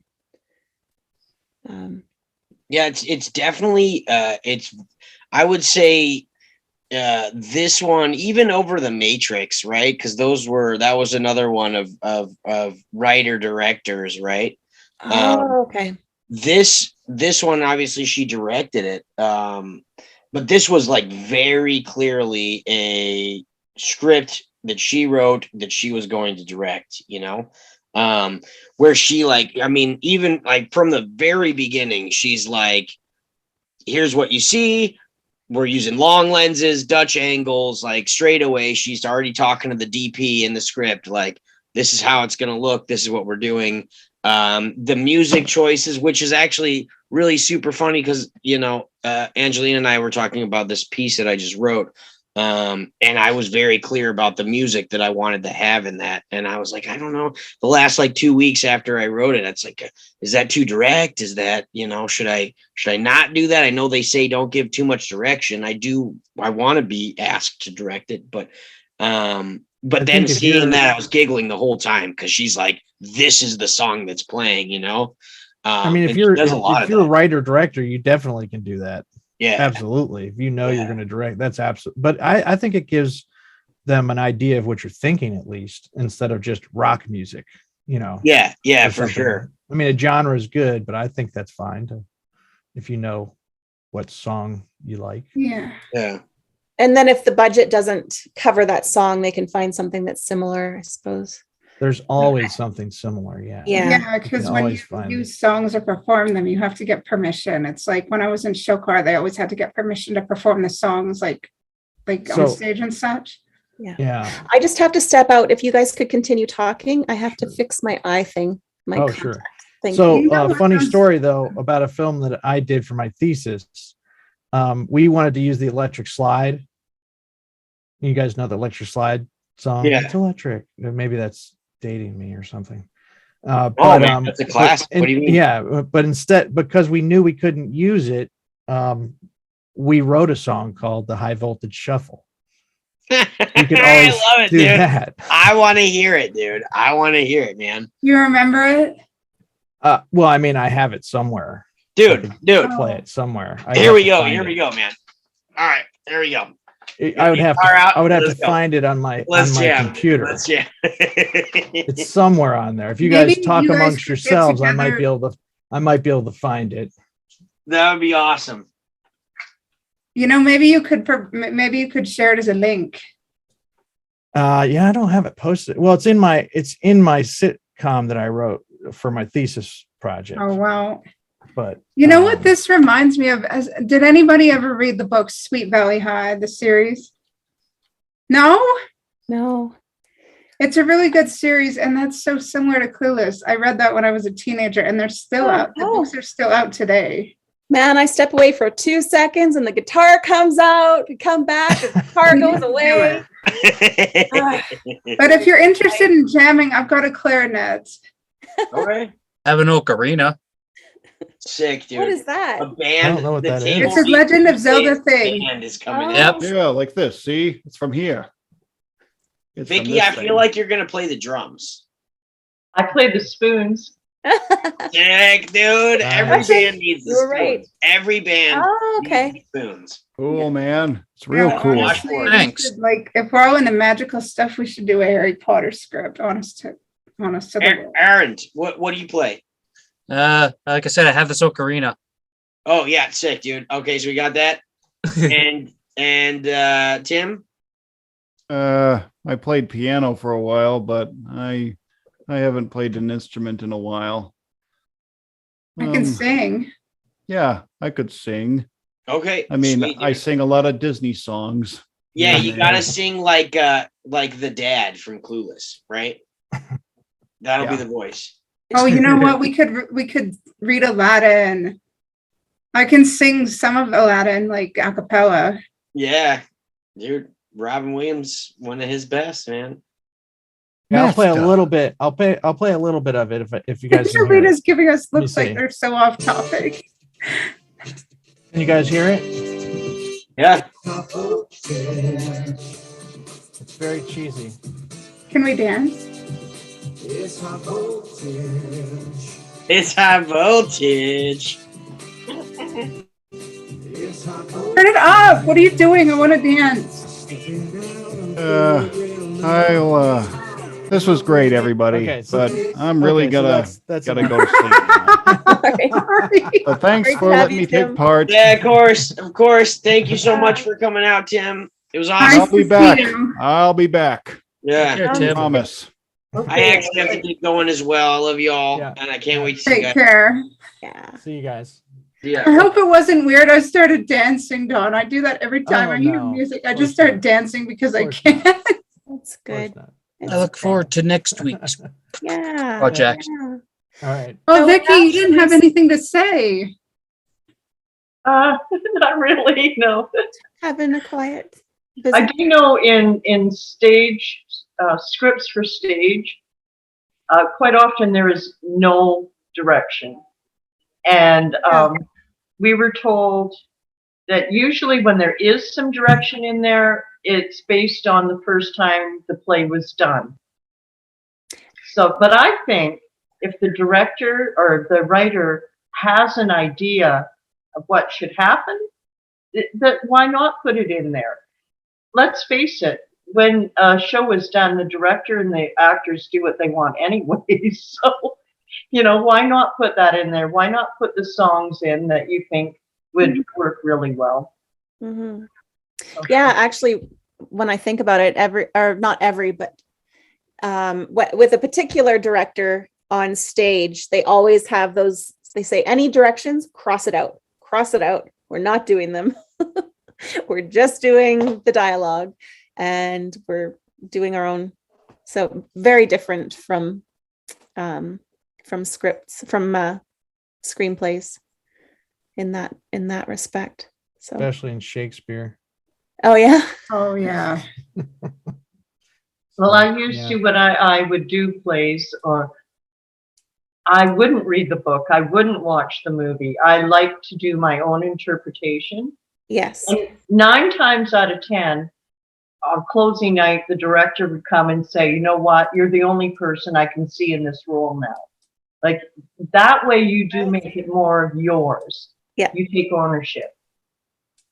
Yep. Yeah. It's no Yeah. fun if you actually watch the plays or read the books or whatever before you take a Shakespeare role. It takes all the fun out of it. Does it? It really does. We have a lot of experience with Shakespeare, but go ahead. Well, I kind of do because I've done 2 Shakespeare plays. I did plays. I did King John and I did The Life and Death of King Richard. Right. Yeah. Or did people know that? Yes. Yeah, like I don't know what format we're getting the second play in. I've heard things, but it's like I understand what Vicky's saying. Like I didn't know a shred of Shakespeare, and I didn't decide to research it at all. I just decided to go to practice. Mhm. Because research, I did nothing about looking it up. My mom was like, "Oh, you should look it up and study it," and I'm like, "I don't think that's a good idea." Yeah, and then we'll get to see the results of that sometime this year. I don't know. I hope so. I hope we get to see the results. I'll see.